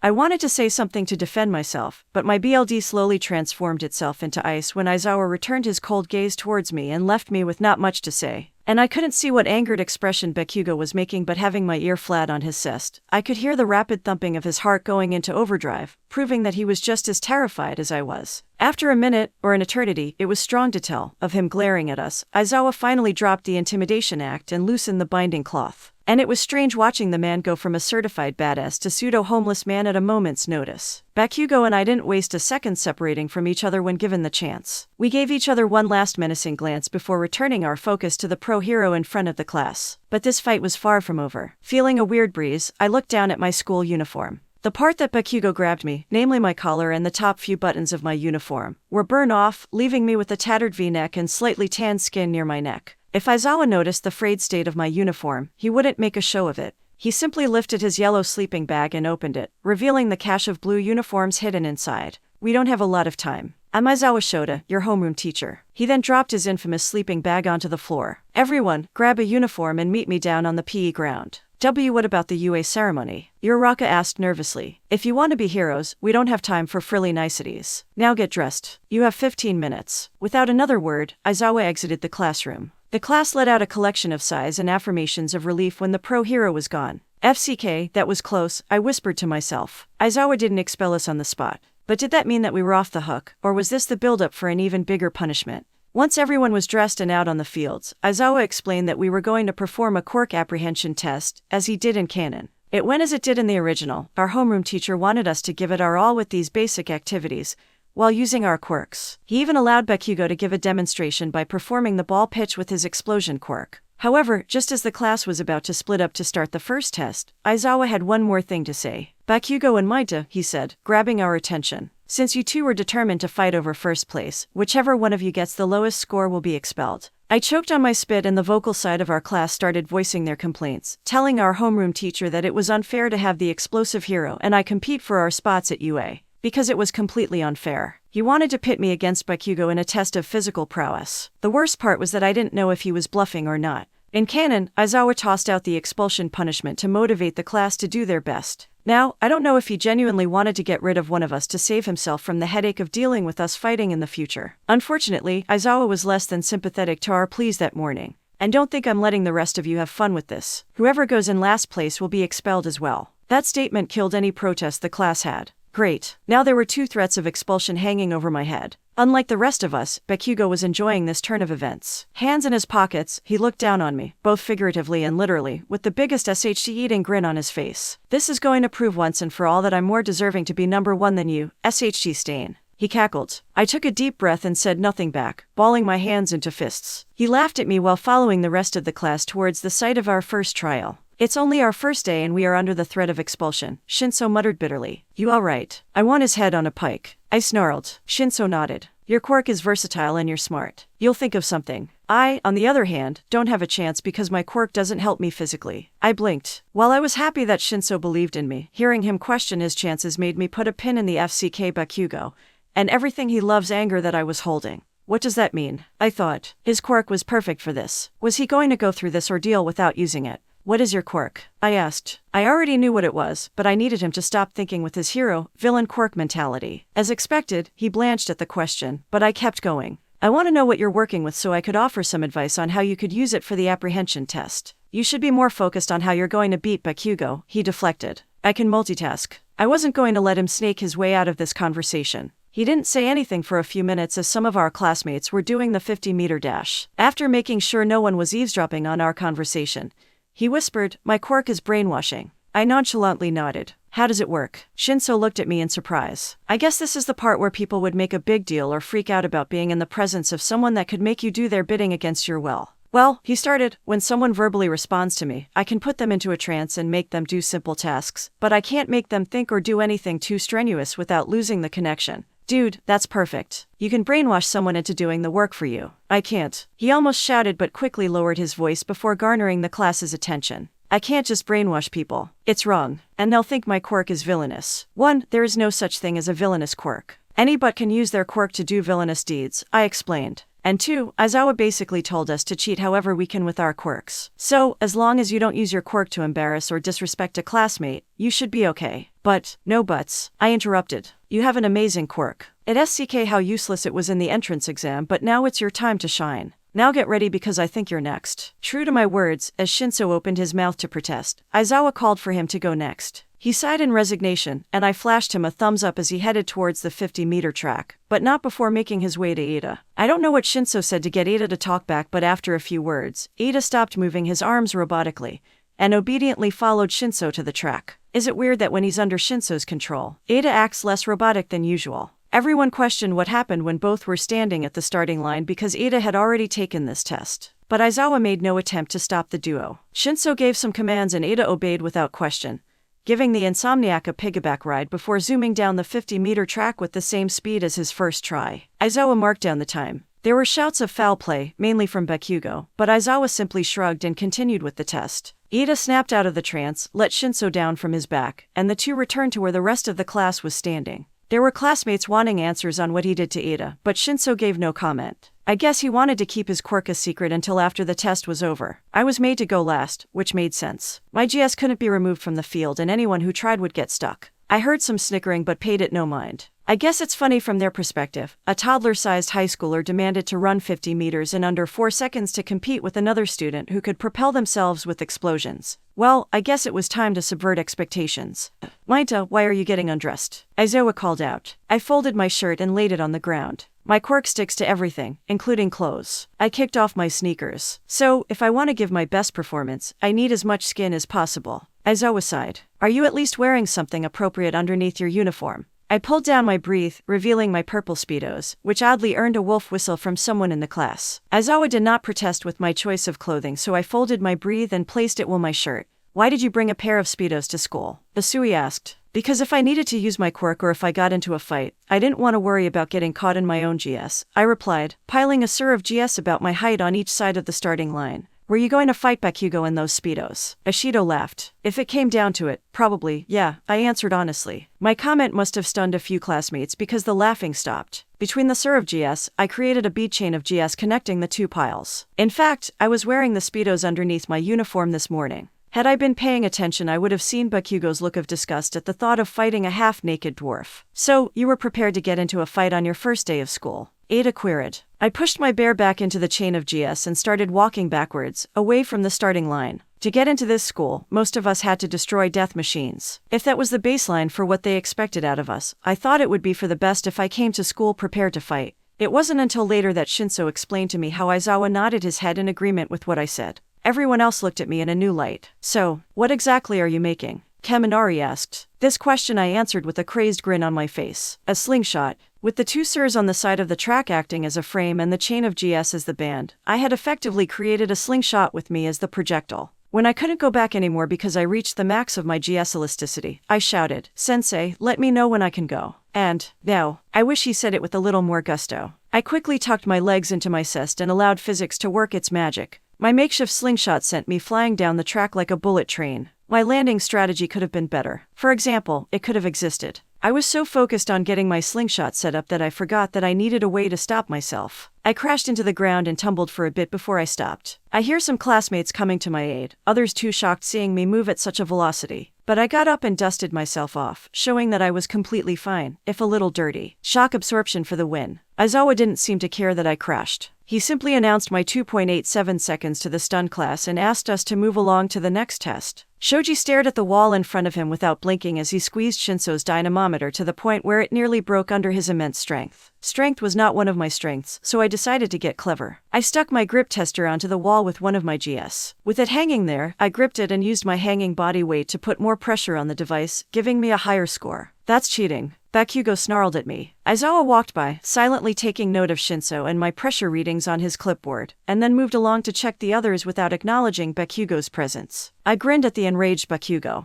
You need to work smarter, and not harder. Bakugo slammed his dynamometer on the ground and stormed away. Asui robotically wrapped her tongue around Shinso's waist and launched the Insomniac over the standing long jump sandlot. I followed suit, using the same method I used during the entrance exam. I used one G to bounce myself into the air and then used the kinetic energy from the fall to on another G to trampoline jump myself over the sandlot. I won first place in the sidestep test. There was no debating this. The endurance running test was by far the most fun test that day. Shinso convinced Yaoyorozu into lending him her moped while I used pop-off to stick to the back of the vehicle as we did 30-something loops around the track. We tied for second place because the moped ran out of juice before we could beat Yaoyorozu's score, but the look on Bakugo's face was the greatest consolation prize. Uraraka blinked, regaining her senses after she launched Shinso's ball into the stratosphere in time for my turn on the ball pitch test. Any day now, Mineta. Aizawa called out. Don't rush me. I wasn't like Yaoyorozu who could make constructs in seconds. My slingshots took time, and using this many GS in a short span of time took a toll on my head. My scalp was already burning, but I still needed more GS to complete my structure if I wanted a chance to beat Bakugo's score. Shouldn't we stop him? Midoriya asked. His head is covered in BLD. You broke your finger and you're still here, Shinso commented. Yeah, but Midoriya didn't come up with a response for that. Once my slingshot was complete, standing at 4 times my height, I used my PE uniform shirt as the pouch for my slingshot so the ball wouldn't stick to it. I pulled back the G-band as far back as I could, put the ball in the makeshift pouch, and sent that ball flying. 977.1 meters. That's bullshit. And here are the results, Aizawa drawled. I got dressed before rushing to the board with everyone else, looking for my name. Shinso got first place. No surprise there, most of the class helped him get in the top spot in each category. Second was Yaoyorozu, again no surprise there. She could literally create anything she needed. Third was Todoroki. Fourth was, well, I'll be DMN. What the FCK? Bakugo yelled. How could that SHD stain get 4th place and I only get 5th? Aizawa shrugged his shoulders. He got higher scores in more trials than you. He cheated. Same as bags over there. He pointed at Shinso. He had everyone do the task for him. They used their quirks to perform the tasks, just as I asked them to do. Bullshit. Bakugo shouted immediately. I want a rematch. No. So, are Midoriya and Bakugo getting expelled? Shinso asked. Oh right, Midoriya still got last place. Had I not been so focused on beating Bakugo, I would have helped the green-haired boy. Oh, no one's getting expelled, Aizawa replied casually. Both expulsions were lies. It was a logical ruse to pull out your best efforts and to let Mineta and Bakugo settle their little disagreement. The little smile he gave the class at the end was what really made me want to push him off the roof of the school. But hey, I beat Bakugo, so Aizawa gets to live. For now. As expected, almost everyone in the class was floored. Yaoyorozu commented that it was obvious, and thanks to my spoiler filter, I couldn't say anything back. While most of the class was trying to come to terms with being deceived and me becoming delirious from BLD loss, Aizawa began walking towards the PE ground exit. Your curriculum will be on your desk when you return to your homeroom. With Aizawa gone, Bakugo marched up to me. Don't act so smug, SHD stain. Bakugo yelled. This test was bullshit. We'll settle this one on one right now. Bakugo, I said between chuckles. I'm bleeding and my head feels like someone is grilling steaks on it.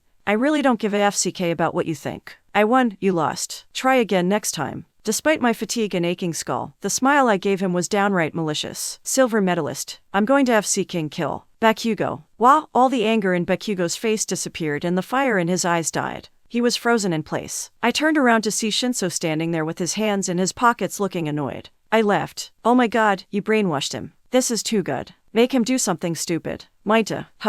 Why couldn't I feel anything? Shinso appeared in front of me since I could not move my head. Or anything really. You're going to get yourself killed one day because of your mouth. He turned around and looked over his shoulder. Follow me. We are going to Recovery Girl's office. Despite my longing to mock Bakugo, I found my legs moving on their own to follow Shinso. Next to him was Midoriya, carefully cradling his right hand. Do you think he would mind you brainwashing him like this? The green-haired boy asked. Shinso shook his head. He encouraged me to do this in the beginning, so no. And besides, he was in no condition to be fighting. Bullshit, I can still fight. What about Kaken? Shinso pondered about it. I've never seen the extent of how long my quirk lasts on someone when I don't give them a command. It's a good training experience. He'll snap out of it eventually. When we are far, far away from him. High school SCK. Today was my second day at UA and I was already done with the whole high school experience. I've already done all of this before in my previous life. Why am I being subjected to this torture a second time? And you'd think having pro heroes as teachers would be fun. And it was, for about 10 minutes. After that, I came to realize that pro heroes were the same as any other high school level educator. Present Mike was the energetic, laid-back teacher that only wanted students to try their best in his class, and that was good enough for him. In short, he was the best kind of teacher. Unfortunately, he was teaching the basic blocks of a language that I've been speaking for years, so his class was really a waste of time for me. Ectoplasm was the teacher that terrified everyone with his presence. I was making great strides in adjusting to this world and its populace, but then I was forced to sit in a classroom with this breathing sleep paralysis demon teaching me algebra. Was it wrong to be afraid of him? He was a great and patient teacher, but he also had the voice of Megatron and the body of a bloodborne mini-boss. Midnight was that hot teacher that every guy in the school fantasized about, and she didn't make it difficult. Her Diamantiorx hero costume left very little to the imagination. She had an excellent grasp of heroes throughout history, but she also had a tendency of dropping sequel innuendos and double entendres in her lectures. It was strong, difficult. It was difficult to take the class seriously when it feels like the prelude to a 90s porno. I didn't even bother taking notes in any of my classes. I wasn't learning anything important or new. To pass the time, I took a page out of Midoriya's hobby and created a hero analysis book for me. It gave me the appearance that I was taking notes in class when I was filling the pages with G-themed hero names, suggestions, possible super moves, and ideas on how I could further evolve my quirk. If I'm going to be stuck in this educational prison, I might as well be productive with my time. Lunch was my only salvation. It was a break from the torture that was school and gave me a chance to hang with Shinso. He and I grabbed our lunch trays and were now looking for a spot to sit. Searching the lunchroom, I spotted Midoriya, Uraraka, and Iida sitting together. How about there? I gestured to the table. The insomniac spotted the table I was referring to and looked reluctant. Let's find an empty table. They look like they don't want to be bothered. I gave my friend a questioning look before the realization hit me. Is this about you brainwashing them the other day? Shinso didn't say anything for a minute before saying, they probably don't want to talk with me. I sighed and shook my head. You don't know that. And I doubt they're the type to resent people for something so trivial. And Midoriya's there. He didn't seem bothered with you when we were in the nurse's office. That's because he's a quirk nut and I never brainwashed him. I can't argue with that. But, let's just see if we can sit with them and go from there. He looked like we wanted to protest, but I was already walking up to their table. Not wanting to stand alone in the middle of the lunchroom, he followed. When we stood at the end of the table, all three looked at us. Room for two more? I asked with a smile. Before Shinso could make an excuse to leave, Midoriya smiled and said, oh, sure, you can sit with us. Uraraka and Iida nodded in agreement. I sat next to Iida on his and Uraraka's side of the table while Shinso sat next to Midoriya on the other side. When our trays settled on the table, I decided it was time to just rip off this band-aid. I turned to Iida and Uraraka and asked, so when Shinso brainwashed you two yesterday, did you lose feeling in your whole body too? Shinso choked on air and dropped his chopsticks. Mineta, what? I said, feigning ignorance. Iida crossed his arms, thinking about the other day. Now that I think about it, I don't remember feeling anything. I was more focused on trying to figure out why my body was moving on its own. I hope that answers your question. Yeah, I didn't feel anything. It was like floating in a way. But, in my head. If that makes any sense, Uraraka replied. Iida nodded. That is a fair description of the sensation, he agreed. Really. Everyone turned to Midoriya, who had a notebook in his hand that wasn't there before, scribbling down notes. He then looked up from his book and pointed his pencil at me. Mineta, weren't you in pain when you were under his control? I remember your head was covered in BLD from a quirk overdose. I blinked. That's true. I was just talking about not feeling my arms and legs, but now that I think about it, I don't remember my skull burning when I was under his control. But when I snapped out of it, that burning sensation returned with vengeance. So, your head starts bleeding when you pluck those ... Uraraka gestured to my head. I call them GS. Huh, yeah, they do look like GS. Anyway, does it hurt when you pull them out? Only if I keep plucking them for a long time, I answered. After a while, it feels like ripping a piece of my scalp from the top of my head. Everyone at the table cringed at my description.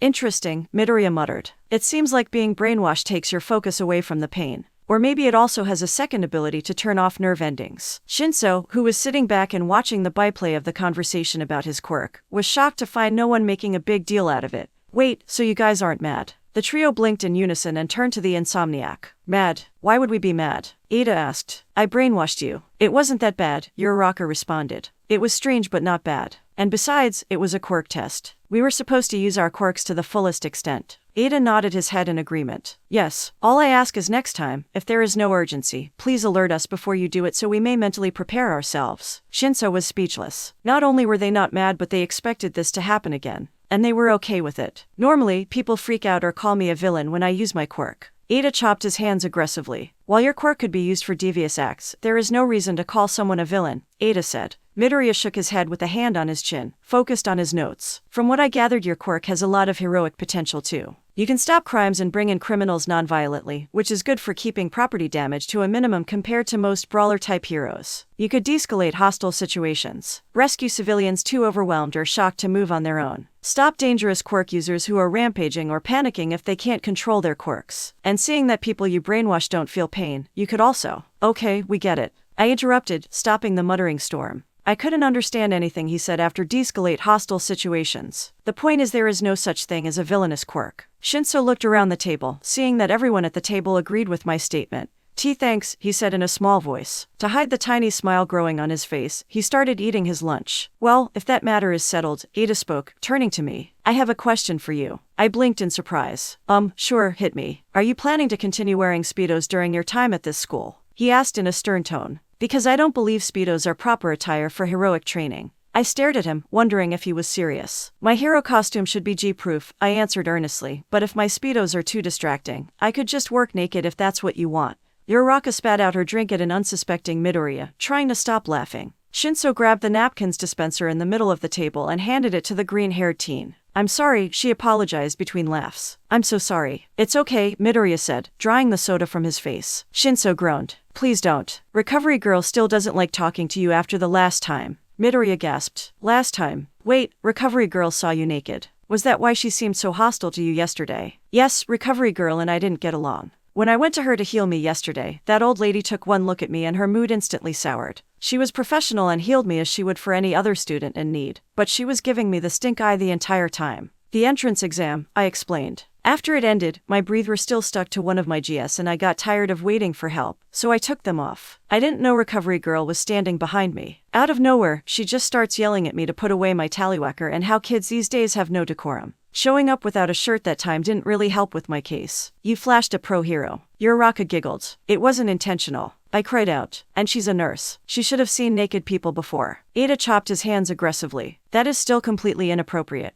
You can't go gallivanting around without trousers. I tuned out the rest of his lecture and continued eating my lunch. Ada was annoyed, Midoriya was furred, I made a cute girl laugh, and Shinso was amongst friends. Everything was right with the world. I am, coming through the door like a normal person. All Might's entrance into the classroom was just like how I remembered it, loud, flashy, and completely unnecessary. It was awesome. He looked so big and powerful. The closest person I've ever seen to embody the mind, body, and spirit of Superman. But it was strong to match everyone's excitement when visions of his frail, BLD spouting form kept popping in my head. He was smiling and posing and making a show for everyone in class, but I couldn't help but wonder how much pain he was tolerating just being in this state. I shook my head to rid myself of those dour thoughts. There was nothing I could do for him now but to get stronger and become the best hero I could be. And that starts with my hero costume. When I sent in my initial costume design, I got a lot of flack from the design company. Apparently, you can't just ask for anything to be added to your costume. Any modifications or gadgets must be directly related to your quirk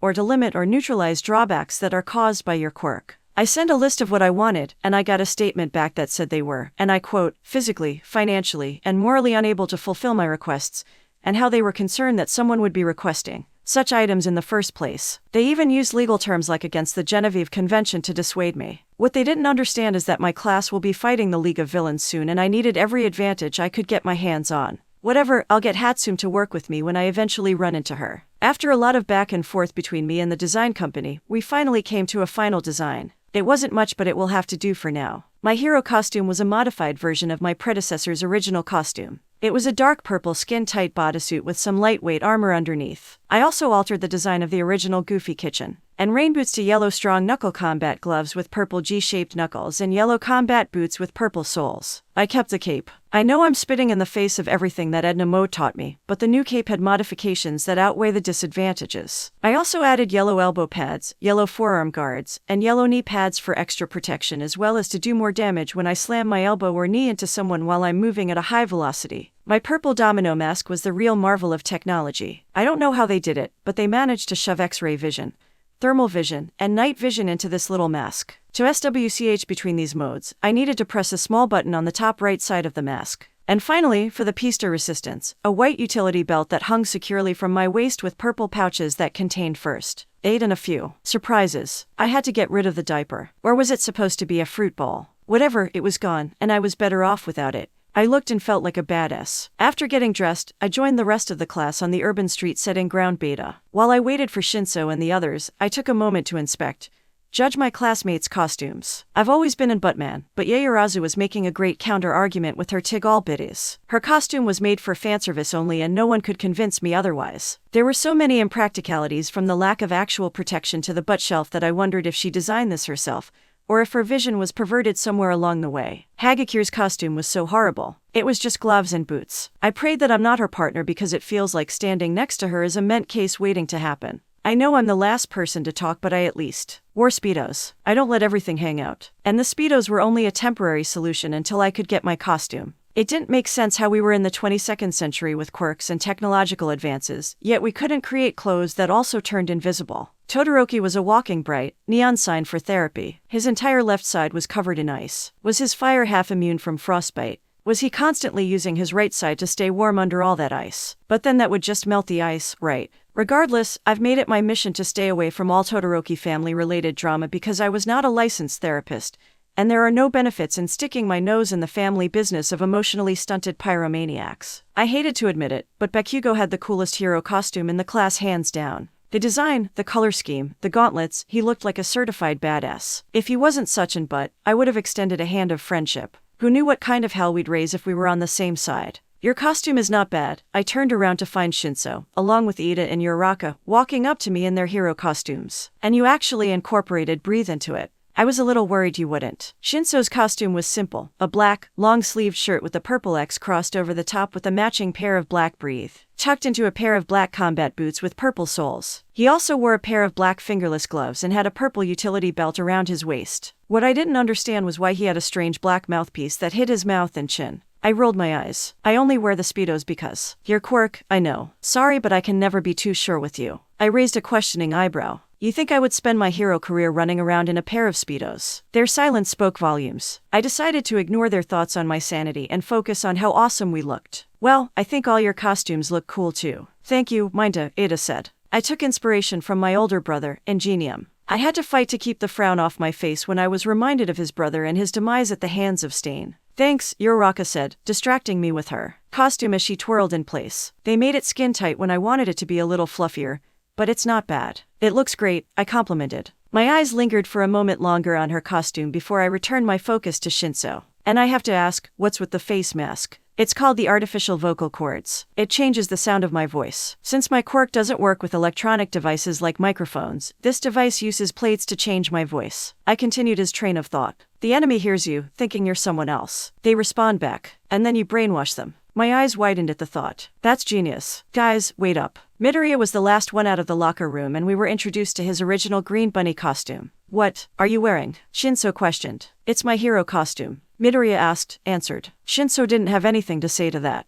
Ida was also having trouble coming up with something nice to say. It's a costume. I like it, Uraraka said, giving him a thumbs up. I couldn't see his face, but I'd bet money that he was scarlet red underneath the mask. I would have openly made a comment on how he looked like an off-brand cereal mascot, but I then remembered that his mother made that costume. And Mama Midoriya is a saint that has never ever done a bad thing in her life. Never. Looks unique, I commented. Now that everyone was at the urban setting site, ground beta, All Might went over what we'll be doing. A 2 versus 2 battle with one pair being the heroes and another pair playing the villains, respectively searching, or protecting a faux bomb while capturing, stalling the other team. The teams were decided by random through drawing lots. Everyone had to reach into a box and pull out a ticket, and whoever had matching letters were partners. I got an F, I said aloud. What did you guys get? Midoriya got J. Ada got E. Uraraka got a C. Looks like we're working together, Shinso said, revealing the F ticket in his hands. Hell yeah, I cheered. The purple duo is back at it again with even more tomfoolery. Please, no more tomfoolery, Shinso silently begged. Come on, us teaming up again won't be that bad, I laughed. Shinso stared at me with a frown. May I remind you that the last time we worked together, it started with me dodging missiles and ended with me getting superglued to the ground while a 50-foot-tall robot was about to run us over. Point made. First off, we only worked together once, and it was against killer robots, so believing that us working together will always lead us to disaster is a bit of an over-exaggeration. And 2, this is a training exercise. No one is taking this too seriously. Hell, some of us don't even know how to properly fight yet. Mineta does have a point, Midoriya said evenly. This is only our second day, and this is only a training exercise. All Might is most likely using these trials to gauge how we respond in tense situations, but if anything gets too dangerous, he'll shut everything down. That's good. If we're being honest, I don't really know how to fight, Uraraka admitted, scratching the back of her head. Shinso didn't look convinced, but he relented. Fine. All right, settle down heroes, settle down, the number 1 hero instructed, bringing everyone's attention back onto him. Because now, it's time to start the first trial. Starting with, All Might reached into 2 boxes, one labeled hero and the other villain, and pulled out a ball from each. These 2. Team H will be the heroes while Team F will be the villains. Everyone else can head to the monitoring room to watch. Villains, prep time and a game of keep away from the heroes. Neat. Midoriya, Uraraka, and Ida wished us good luck before following the rest of the class until there were only 4 of us and All Might left. And out of everyone we could have faced, we were left with them. Get ready to die, SHT Stain.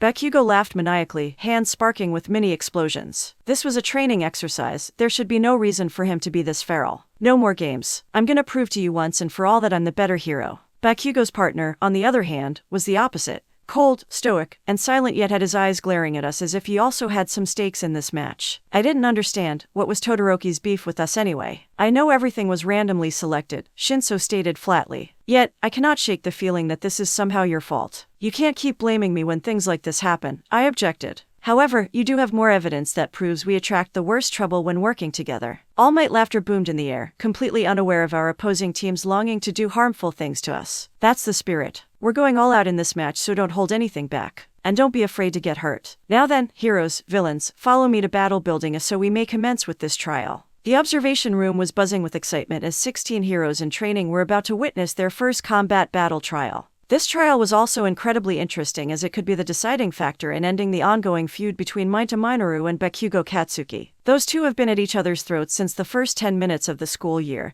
and the animosity between them only seemed to worsen from the quirk apprehension test. Who do you think is going to win? Kaminari asked the question that was on everyone's mind. Personally, my money's on Mineta and Shinso. That little guy's crafty and Shinso can mind control people. This is combat training, Ashido replied. Emphasis on the word combat. Mineta may be crafty, but I don't think he can outsmart an explosion to the face. Yeah, and Shinso doesn't seem to be the athletic type, Shiro chimed in. And they're up against Bakugo and Todoroki. Sorry, but I just don't see them winning. Kirishima groaned. I can't decide. Todoroki and Bakugo are manly as heck. But Shinso and Mineta are manly too. Just in a different way. I just hope Mineta keeps his breathe on during the match, Gyro remarked. This earned her a laugh from most of the class. The conversation delved into a class debate as all the students began giving their opinions on the four's quirks and skills they've displayed during the apprehension test. What do you think, Deku? Uraraka asked the quiet green-haired boy next to her. Midoriya didn't respond as he was focused intently on the surveillance videos on the screen, muttering to himself. Deku. She poked his shoulder. Midoriya snapped out of his trance. What? I asked who you think will win. Oh, I don't really know. While Kaken and Todoroki have stronger quirks, they don't seem to be the type to work together, which could hinder their chances or even lead to their downfall if they're not careful. Meanwhile, Mineta and Shinso are indeed crafty as Kaminari put it, and they do work well together. But their quirks are not necessarily designed to be used offensively. That isn't to say that they don't have a chance, but if they want a shot at winning, they're going to need to plan it carefully. I know Kaken is strong and has amazing control over his quirk, but at the same time, I have this nagging feeling that underestimating Mineta does more harm than good. Midoriya paused. I guess we'll just have to wait to see how it all plays out before we know for sure. Midoriya looked away from the monitors to find not only Uraraka but also the rest of the class was listening to his explanation. His face turned beet red. I mean, if you, think about it. Excellent answer, young Midoriya. All Might. The whole class cried out as the number 1 hero had entered the observation room. Midoriya, realizing that his idol had also heard him and was giving him praise, turned his face into a darker shade of red. In the midst of a fight, there are many deciding factors that determine the outcome: skills, gear, quirk, and sheer determination. Simply put, sometimes there is no way of knowing how a fight will end until there is only one side standing. That's why we're training today, to figure out what works for you and how to implement them so you can go plus ultra. The class roared. All Might laughed. Very good. And get ready because this battle is about to start soon. The villains only have a few minutes of prep time left. After All Might gave us the green light to enter the building, we decided that Shinso should be the one to head up to the bomb room on the 5th floor while I started setting up some booby traps on the other floors. With Bakugo making it abundantly clear that he wanted to fight me and only me, it made sense that I stayed far away from the bomb as possible. 5 minutes wasn't a lot of time to work with, but there was no point in complaining about it. I scattered my GS everywhere I could throw them, on the walls for personal maneuverability through the hallways, on the floor to ensnare the heroes if they weren't paying enough attention, wedged underneath doors to give the appearance that something important was behind them, and on the stairs to slow their ascension up the building. I only had 2 minutes left and I've already covered the 4th, 3rd, and most of the 2nd floor, leaving the 5th floor untouched per Shinso's sake. The prop bomb is hollow. Shinso's voice came through the communicator in my ear. Then I heard him grunting for a few seconds, followed by him letting out a tired breath. But it's also too heavy for me to carry out of here. Lugging it to another spot is out, I observed as I tossed a G onto a nearby wall. The windows are too small to toss the bomb out to. We can't hide it and we can't get rid of it, I summarized. I guess that leaves you on guard duty for the rest of the trial. Lucky me. After throwing one last G, I deemed the 2nd floor complete. I then jumped onto a random G that was on the floor and began bouncing my way through the hallway towards the 1st floor stairs. As I descended, I began peppering the staircase and its walls with GS. You sound jealous, I joked. If you want, we can swap. I'll take on Todoroki while you handle Bakugo. Shinso hummed as if he was considering the deal. Sounds tempting, but I'll have to pass. But seriously, are you sure you got this? Todoroki is no pushover and his control over his quirk is unbelievable. I'm aware of that, but I can handle myself too. You worry about Bakugo, and I'll take care of Todoroki. The comms link died, and I couldn't help but chuckle. I wasn't too worried about Shinso. If he said he had it under control, then he had it under control. It was strange. Part of me was excited with the idea of going up against Bakugo. Maybe it was because I could finally show the smug BSDRD that I wasn't going to let him walk all over me like a doormat. I wasn't delusional. Bakugo was written to become the number 2 hero one day. That wasn't going to stop me from showing him that I had what it takes to be top 10 too. However, another part of me was anxious. This battle trial was going to be my first and last test run for all my gadgets and gear before the USJ attack. If there were any flaws or defects in my combat skills or my gadgets, this was the time to find them and correct them. Even worse, if something breaks, there won't be enough time to get it repaired or replaced before the field trip.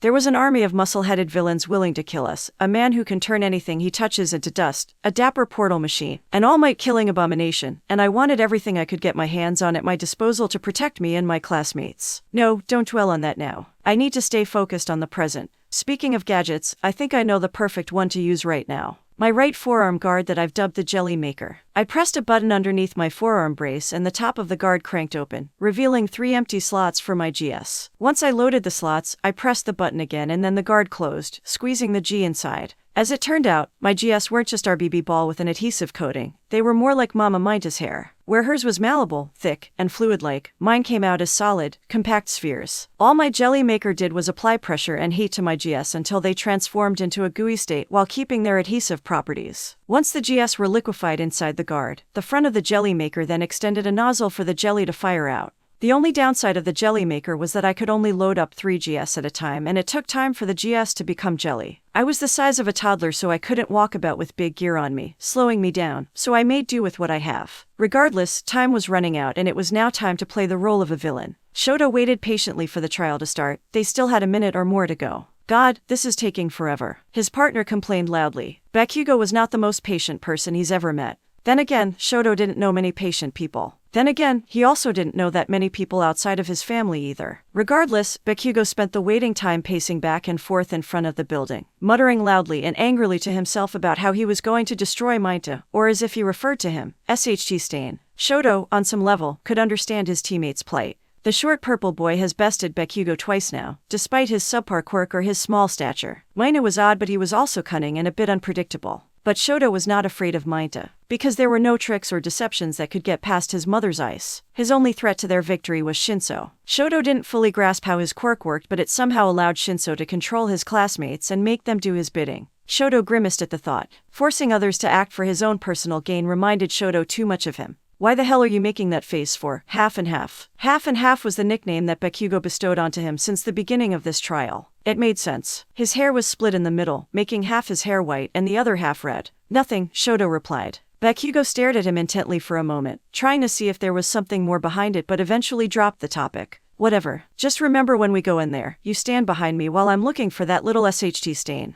I highly advise against that, Bakugo. His defiance earned him an angry glare from his partner. What did you say, BSDRD? Raising his right hand, he created ice to show Bakugo. I'm going to freeze everything inside the building, neutralizing both villains and securing our victory. FCK no. Shoto stopped forming ice and blinked. Excuse me. Bakugo glared at him. I need to let that little SHT stain know who's the best, and I'm not letting you mess with my quirk by freezing this DMN place. But this is more effective. What the hell is that supposed to mean? Bakugo interrupted. You don't think I can kick his butt 100 times before time is up? I'm not saying that. Then don't freeze the building, you half and half idiot. I'm going to find the midget and kick his butt until he's purple all over. After that, we will find the bomb. Shoto did not like the plan, but he did not want to argue with his partner. Fine, I won't end the match before you have your fight. But don't you think it's better if I search for the bomb and locate it so we can finish this quickly? Bakugo paused, thinking it over. Whatever. Find the bomb, but wait for me to give the okay before you touch it and end this. Shoto nodded. Preparation time is over. All Might's voice boomed from the intercom. Heroes, you may enter the building. FC King finally. Now stand behind me, Bakugo said as he ran towards the front entrance of the building. Following instructions, Shoto ran a few paces behind him. Bakugo placed both hands on the door and detonated it into a million pieces. He entered the building with Shoto following close behind him. Mineta was nowhere in sight, but those small purple spheres he grew on his head were everywhere. Where are you, SHT Stain? G-Jelly Surprise, Purple Rain. While the heroes made their grand entrance, I was hanging above the front door using GS as grip holders. Where are you, SHT Stain? Right here, Dunceface. G-Jelly Surprise, Purple Rain. I needed a better name for this attack, but that will come later. With my left hand hanging from the wall, I aimed the Jelly Maker's nozzle down at the heroes and covered them from head to toe in jelly. What the FCK is this? Bakugo cried out in disgust, trying to wipe the jelly out of his hair, only for both hands to be stuck to his head. What the FCK? What is this SHT? It can get it off. Todoroki was less fortunate. He tried to wipe the purple goop from his face with his right hand and was now fighting for his life to get his hand off. It only got worse when he tried using his jelly-covered left hand to remove the right hand. The two struggled to get out of their predicament, but it was evident that they weren't getting out of this soon. Along with their hands being preoccupied, their feet were cemented to the ground. It was funny how their bodies were leaning over as if they were about to fall, but their feet remained secure to the ground. With Todoroki distracted and him being the biggest danger to my whole operation, I jumped from my perch and landed squarely on his head, slamming it down into the floor in one fluid motion. He stopped moving, so I assumed that he was unconscious. Bakugo, with his eyes unblocked, spotted me. There you are. Get us out of this and fight me for real. I didn't say a word back to him. I simply entered his personal space completely unaffected by the jelly and started searching in his pockets. What are you doing? Get out of my breath, UFC King weirdo. Huh, I guess I'm making great progress as Mineta if that's the first time I've heard that. I wasn't trying to feel him up or anything. That's not my kind of thing. What I was doing was searching for the capture tape that I'm sure All Might gave the two before the start of the trial. Surely enough, I found it in his right pocket. I tied the rope-like device around his left leg. Todoroki was easier to capture as his body was unresponsive. Once I had his capture tape, I wrapped it around his arm. Once my work was done, I pressed my finger on the comm. Shinso, come down, we won. What? The observation room was silent, everyone staring at the monitors in disbelief while trying to comprehend what they just watched. All Might shuffled between his flashcards, looking for an answer in them. Once he reached the fifth one, he read it and reread it. He nodded in understanding before speaking into the microphone stand. Both heroes have been captured. Villains team win. What? Asked most of the class. What? Everyone was staring at me as Shinso and I stood before the class in the observation room while Bakugo and Todoroki were sent to Recovery Girl to get themselves unstuck. You just took out Bakugo and Todoroki in less than a minute, Zero proclaimed. I nodded. Yes, and he opened his mouth, desperately wanting to say something, but couldn't find the words. Why were they surprised that I did this without resorting to violence? I mean, look at me. I had the body of a child. Why in my right mind would I try to brawl in a pseudo-serious death match against the walking embodiment of dynamite and the living ice maker? You made it look so easy too, Ribbit, Asui said. I shrugged. I'm going to be a capture hero, I replied. And one of the ways to win was to capture the opposing team. This trial was designed for me. It isn't to say that every fight is going to be easy, but my tactics are to slow down or subdue villains efficiently as well as causing as little property damage as I can. No one could fault my logic and I could see a couple of heads nodding along to what I had said. Maybe this will get people to stop underestimating me. Regardless, excellent work, young Mineta. That is why you have been awarded the trial MVP, All Might said in a jovial tone. There was a light applause from the class. And let's not forget you, young Shinso. You may not have had much to do, but your contribution will not go unnoticed. Shinso nodded his head, but I could tell he was happy that he didn't have to go against either heroes. Now then, let's move on to the next battle trial. I slowly tuned him out as Shinso and I made our way to join the rest of the class to see who would be going next. You know Bakugo's going to actually kill you the next time he sees you, right? I shrugged at Shinso. He wanted to go against me and he did. I was just better prepared. Personally, I didn't care at this moment. My gear was still intact and my jelly makers were a big success. It wasn't much, but I felt better about my chances at USJ. Watching the other battle trials was not as fun as I originally anticipated. I blamed it on the fact that we could not get sound to come through the surveillance footage. I mean, come on UA. This school can construct, maintain, and control a literal army of robots, yet it didn't have the budget for cameras with audios. I dare anyone to watch an anime fight scene on mute and tell me they still found it worth watching. Exactly. Soundtracks make or break the scene. The only noteworthy moment that happened in class that afternoon was how Midoriya managed to survive his trial without breaking a single bone. This was truly history in the making. Truthfully, he had Shoji as a partner and the opposing team was Gyro and Hagakure, so he lucked out in this one. Midoriya managed to capture Gyro without blowing up his limbs, while Shoji used his extra eyes and ears and other sensory appendages to play a game of hide and seek on expert mode with an invisible girl. The only drawback was that his bunny-eared costume had also remained intact. Still, Midoriya being sent to Recovery Girl's care was starting to become a trend, so I dubbed his victory as something worth celebrating. When the green-haired hero returned to the observation room in one piece, I began applauding. When Shinso asked me what I was doing, I explained that I was encouraging Midoriya's first attempt at self-preservation, and the Insomniac joined in. Uraraka and Ida, who were standing next to us and overheard what I said, started clapping along with us. And then Ishido and Kaminari, who saw us clapping for Midoriya, followed our lead. Before Midoriya could comprehend what was going on, the entire class was giving him a standing ovation. All Might, watching the class cheer for his successor, took it a step further and decided to award the confused yet stunned Midoriya the title of MVP. Favoritism, much. Yaoyorozu tried to explain to the class how it was Shoji that deserved the title, but the noise we generated to congratulate Midoriya drowned her out. Shoji didn't seem to mind. He was chill like that. When all the trials were completed, All Might dismissed the class and we returned to the locker rooms to shower and change back into our school uniforms. Afterwards, we marched to class together in a large group to return our hero costumes. It was in our homeroom class where we found Todoroki and Bakugo, both jelly-free and in their UA uniforms, returning their hero cases back on the wall. Kaken, Todoroki, Midoriya greeted happily. How are you guys? Todoroki turned around to acknowledge the presence of the class. Bakugo didn't say a word and had his back towards us. Kaken. Bakugo didn't respond. The blonde hero picked his backpack up from the ground and briskly marched out of the classroom, head down and eyes shadowed. Bakugo is upset about the results of our battle trial. Todoroki didn't say any more than that. It didn't take a genius to figure out what was going on. Bakugo had come to the realization that he wasn't top dog at school and was sulking about it. I was torn. Half of me wanted to do a celebratory victory dance in honor of my 3-0 winning streak against Lord Explosion Murder. The other half wanted to feel guilty.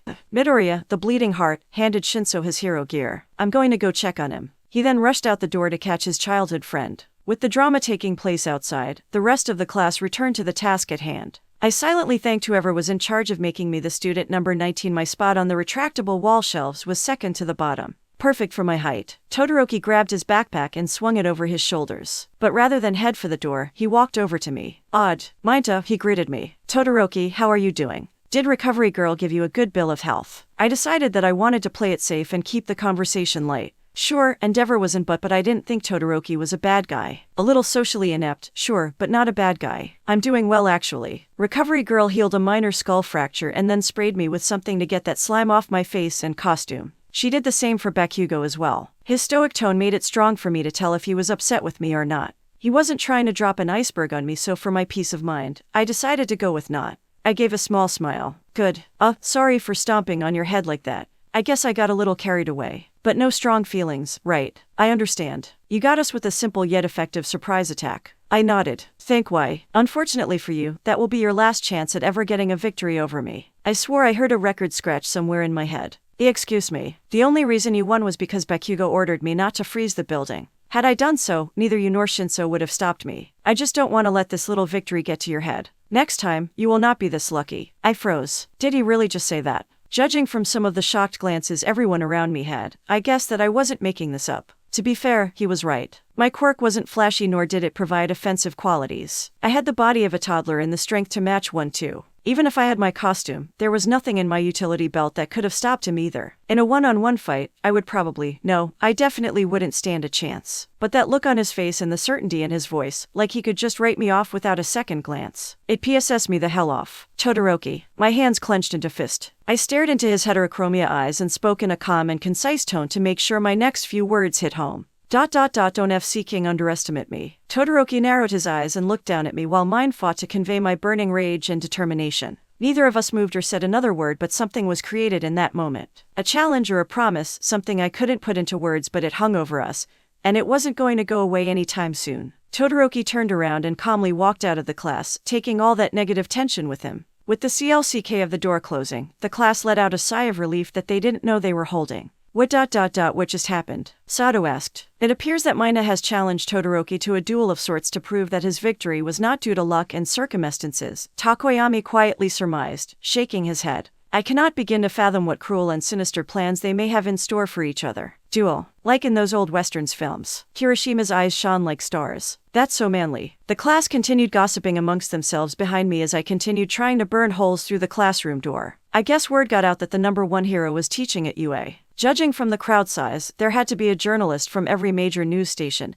and newspaper in Japan here, trying to get the inside scoop. Half the crowd was demanding that they be allowed past the UA barrier to have a word with the big hero himself, whereas the other half was scavenging for what little information they could get from every student trying to get to class. On any other day, I would have stopped to give an interview and get my 15 seconds of fame, but my heart wasn't it today. I just wanted to get to class. Luckily, being only 3.5 feet tall for a little over a month has taught me a new way on how to navigate through crowds. The trick was to always keep pushing forward, find any gaps big enough to squeeze your head through, and never turn back. G-Rush 2.0. Excuse me, would you mind doing a quick interval? Pardon me, but would you happen to be in the hero's co-op? Sir, at least buy me dinner first. In short, my technique was essentially running under all the women's skirts. I want to explain that I am not a mega pervert like my body's predecessor. During this rush, I never look up. But you wouldn't believe how well it works. For some reason, women in skirts and sundresses always stood with their legs spread far enough for me to slip right through without a problem. I blamed this phenomenon on the fact that anime perverts were ninjas when getting in between women's legs. Or perhaps it was because this is a shounen anime, which translates to violence and fanservice media, so things like this were possible. I didn't understand it, but I filed it under pervert powers, right next to the ability to take excessive blunt force damage and recover quickly. Regardless, with this method, I was able to rush through the crowd and not get stopped by one journalist. I also made it to class with a few minutes to spare. It seems that Bakugo snapped out of whatever funk he was in yesterday, because he was back to shouting vulgarities at anyone who annoyed him,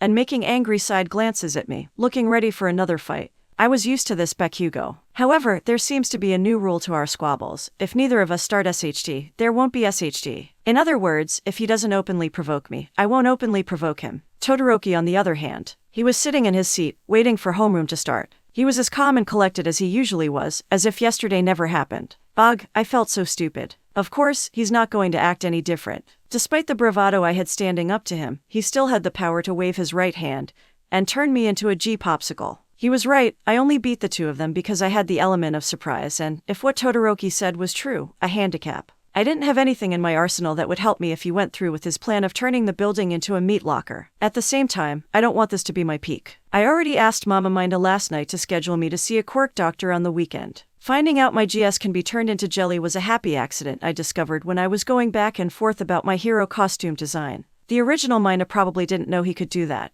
So there were more great discoveries to be found in this short stack's body that I would have never figured out through self-experimentation on my own. I needed to find out more about myself. Some way, somehow, I'm going to beat Todoroki Shoto. Demigod in a HRM. Go big or go home. Aizawa entered the class and started homeroom this morning by publicly addressing everybody on their shortcomings from yesterday's battle trial. Essentially, he went in seat order and told us how much we SCK, and then pointed out that if we wanted to become pro-heroes, we needed to learn to SCK less. Shinso, just remember that Mineta won't always be there. Todoroki, use your head. If one hand gets stuck to your face because it's covered in slime, don't use your other hand. Bakugo, don't just barge into unfamiliar territory. That's the fastest way to fall into someone's trap. Midoriya, not breaking your bones is wonderful, but next time, learn to do the same while using your quirk. Mineta, don't let this small win get to your head. I froze. Oh, come on. Did he have to say it like that? Okay, sir. Now that that's settled, there's one more thing I need to announce, Aizawa stated seriously. There was a pause for dramatic effect. It's time to pick a class representative. There was a moment of silence at the normalcy of the task before the class broke out into a shouting match about proving who had the most and the best qualities for being the class's representative. It wasn't soon after the shouting started when Ada began his rant on what qualities made a true class rep and pitched the idea for an election. I sat in my seat in silence, watching it play out as it did in the anime. What I didn't understand is why was everyone getting excited about the position. There was nothing special about the job. There were mandatory student council meetings and mandatory volunteer work in school events to look forward to. And let's not forget the extra responsibilities on top of the mountain of schoolwork, homework, and hero work that we have to do. I'm gonna give this subplot a pass. A strong pass. I have a new arch enemy to beat and a league of villains to stop. Why the hell would I give up my free time to be the class representative? Murphy was a beach. Murphy and their law was a complete and utter beach. I demand a revote. I demanded. On what grounds? Ada asked. The ballot box has obviously been tampered. Tampered? The speedster questioned. He picked up the ballot box and began silently inspecting it carefully. Yaoyorozu spoke up from her seat behind me. Mineta, no one tampered with the ballot box. It's been sitting at the front of the classroom the entire time.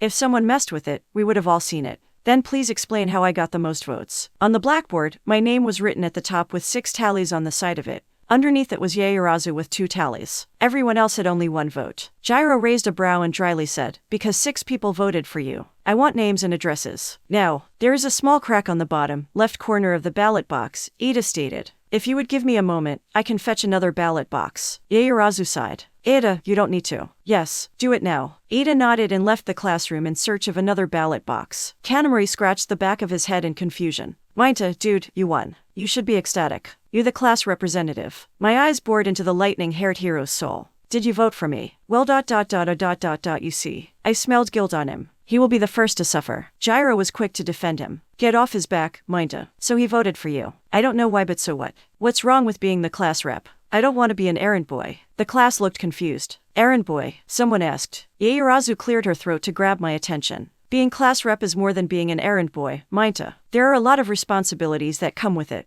I sighed. I guess that I needed to explain it to them. The jobs of the class representative are to attend all student council meetings, bring the ideas and concerns of her classmates to the meetings, report back to the homeroom class what was decided at a meeting, serve on committees, encourage other students to get involved in student council activities, and provide volunteer service during select school events. The class stared at me in shock. The creation hero, slowly recovering, tried to reply. Well, yes, that's all true, but the second half of what I listed were errands to be performed for the student council. And they are all mandatory duties. Duties that require the class rep to give up their free time whenever the student council decides that they want the work done, regardless of clashing schedules. But the first half was about being a mouthpiece. Everyone says they want to be class reps so they can make big changes, but at the end of the day, it's up to the student council to decide whether those changes are even viable. And seeing how we are a small minority, it's not likely many of our grievances will be dealt with. How? Everyone forgets that school isn't just for us heroes in training. There are about 200 plus students in our year in the other courses such as general studies, support, and business. If each class has 20 students each, that's 10 representatives. The hero course only has 2. We only make up a fifth of all the votes. Then, yes, the class rep can voice our ideas and our complaints, but if the student council, or the other reps sees them as too costly financially, or disruptive to their own interests, or, hell, considered not a big enough deal, it can and will be outvoted and forgotten. And the class rep will have to return to the class and explain how nothing will change and everyone will think it's the class rep's fault. And let's not pretend that regardless of what we get past, Aizawa will always have the final say. Sure, he might allow a few ideas and suggestions here or there, but he can easily veto anything the class longing to. Remember, this is the same guy who threatened us with expulsion on the first day and probably has the authority to back his words too. He also had us skip orientation, which could have had crucial knowledge about our school that we don't know about because he thought it was too asinine for us to know. Hey, and you might think it looks good on a resume and heroes would pick you up rather than the others, but most of the time, they will see it as someone who can be exploited, is used to being overworked, maybe has low self-esteem because they can't say no to anything, and won't complain about the overbearing workload. So, to sum up, being the class rep SCK and I don't want any part of it. Yaoyorozu had a 1,000-yard stare, staring off at the distance with a harrowing look on his face. The rest of the class was simply staring at me with concerned, wide-eyed, and even pure terrified expressions. Was what I said a little too much? The classroom door opened and Ida walked in. I have a new ballot box. Has it been decided if we are going to have a revote? The speedster didn't make it far as he was dogpiled upon entry. Asui ripped the ballot box from his grip and tossed it to Bakugo. The blonde hero took the wooden box in his hand and, with a panicked expression on his face, blew it up to smithereens. The explosion was loud enough that it woke Aizawa from his nap. Did you guys finally decide who the class president is going to be? A strong pressure was applied to my neck. Yaoyorozu had me in a chokehold and I was clawing at her arms to get out. Mr. Aizawa, she spoke with such a soft and kind voice that you would have found it strong to believe that she was choking the life out of me. Mineta has expressed his vast knowledge on the student council rules and regulations, and we felt that he should have the title as class representative. The class of traitors loudly agreed with her lies. Aizawa saw me. We made eye contact. Why wasn't he saving me? Okay, but we still need a deputy vice representative. Ada picked himself from the ground, dusting his uniform off. I don't understand why I was attacked in such a fashion, but I believe that the person who got the second highest vote was Yao. I can't. Ada, why don't you become the deputy? Ada's eyes widened. Me, deputy. There was a spark of excitement in his voice. Things were going dark. Yes, the rich girl's smile was filled with poison and deceit. In fact, I think the entire class would agree that we need you to make sure Mineta stays in line and does not throw his opportunity away. Surprised that he was getting a chance to join the student council, he openly ignored the fact that I was turning blue. Is that true? The court of Judas happily agreed with the creation witch's lies. Need kill this beach. Ada stood taller at that moment. You're right. Don't worry. I will make sure Mineta is on top of his class rep duties. The class started cheering and I desperately wanted to tell the class where they could shove those class rep duties, but I couldn't, for I had blacked out.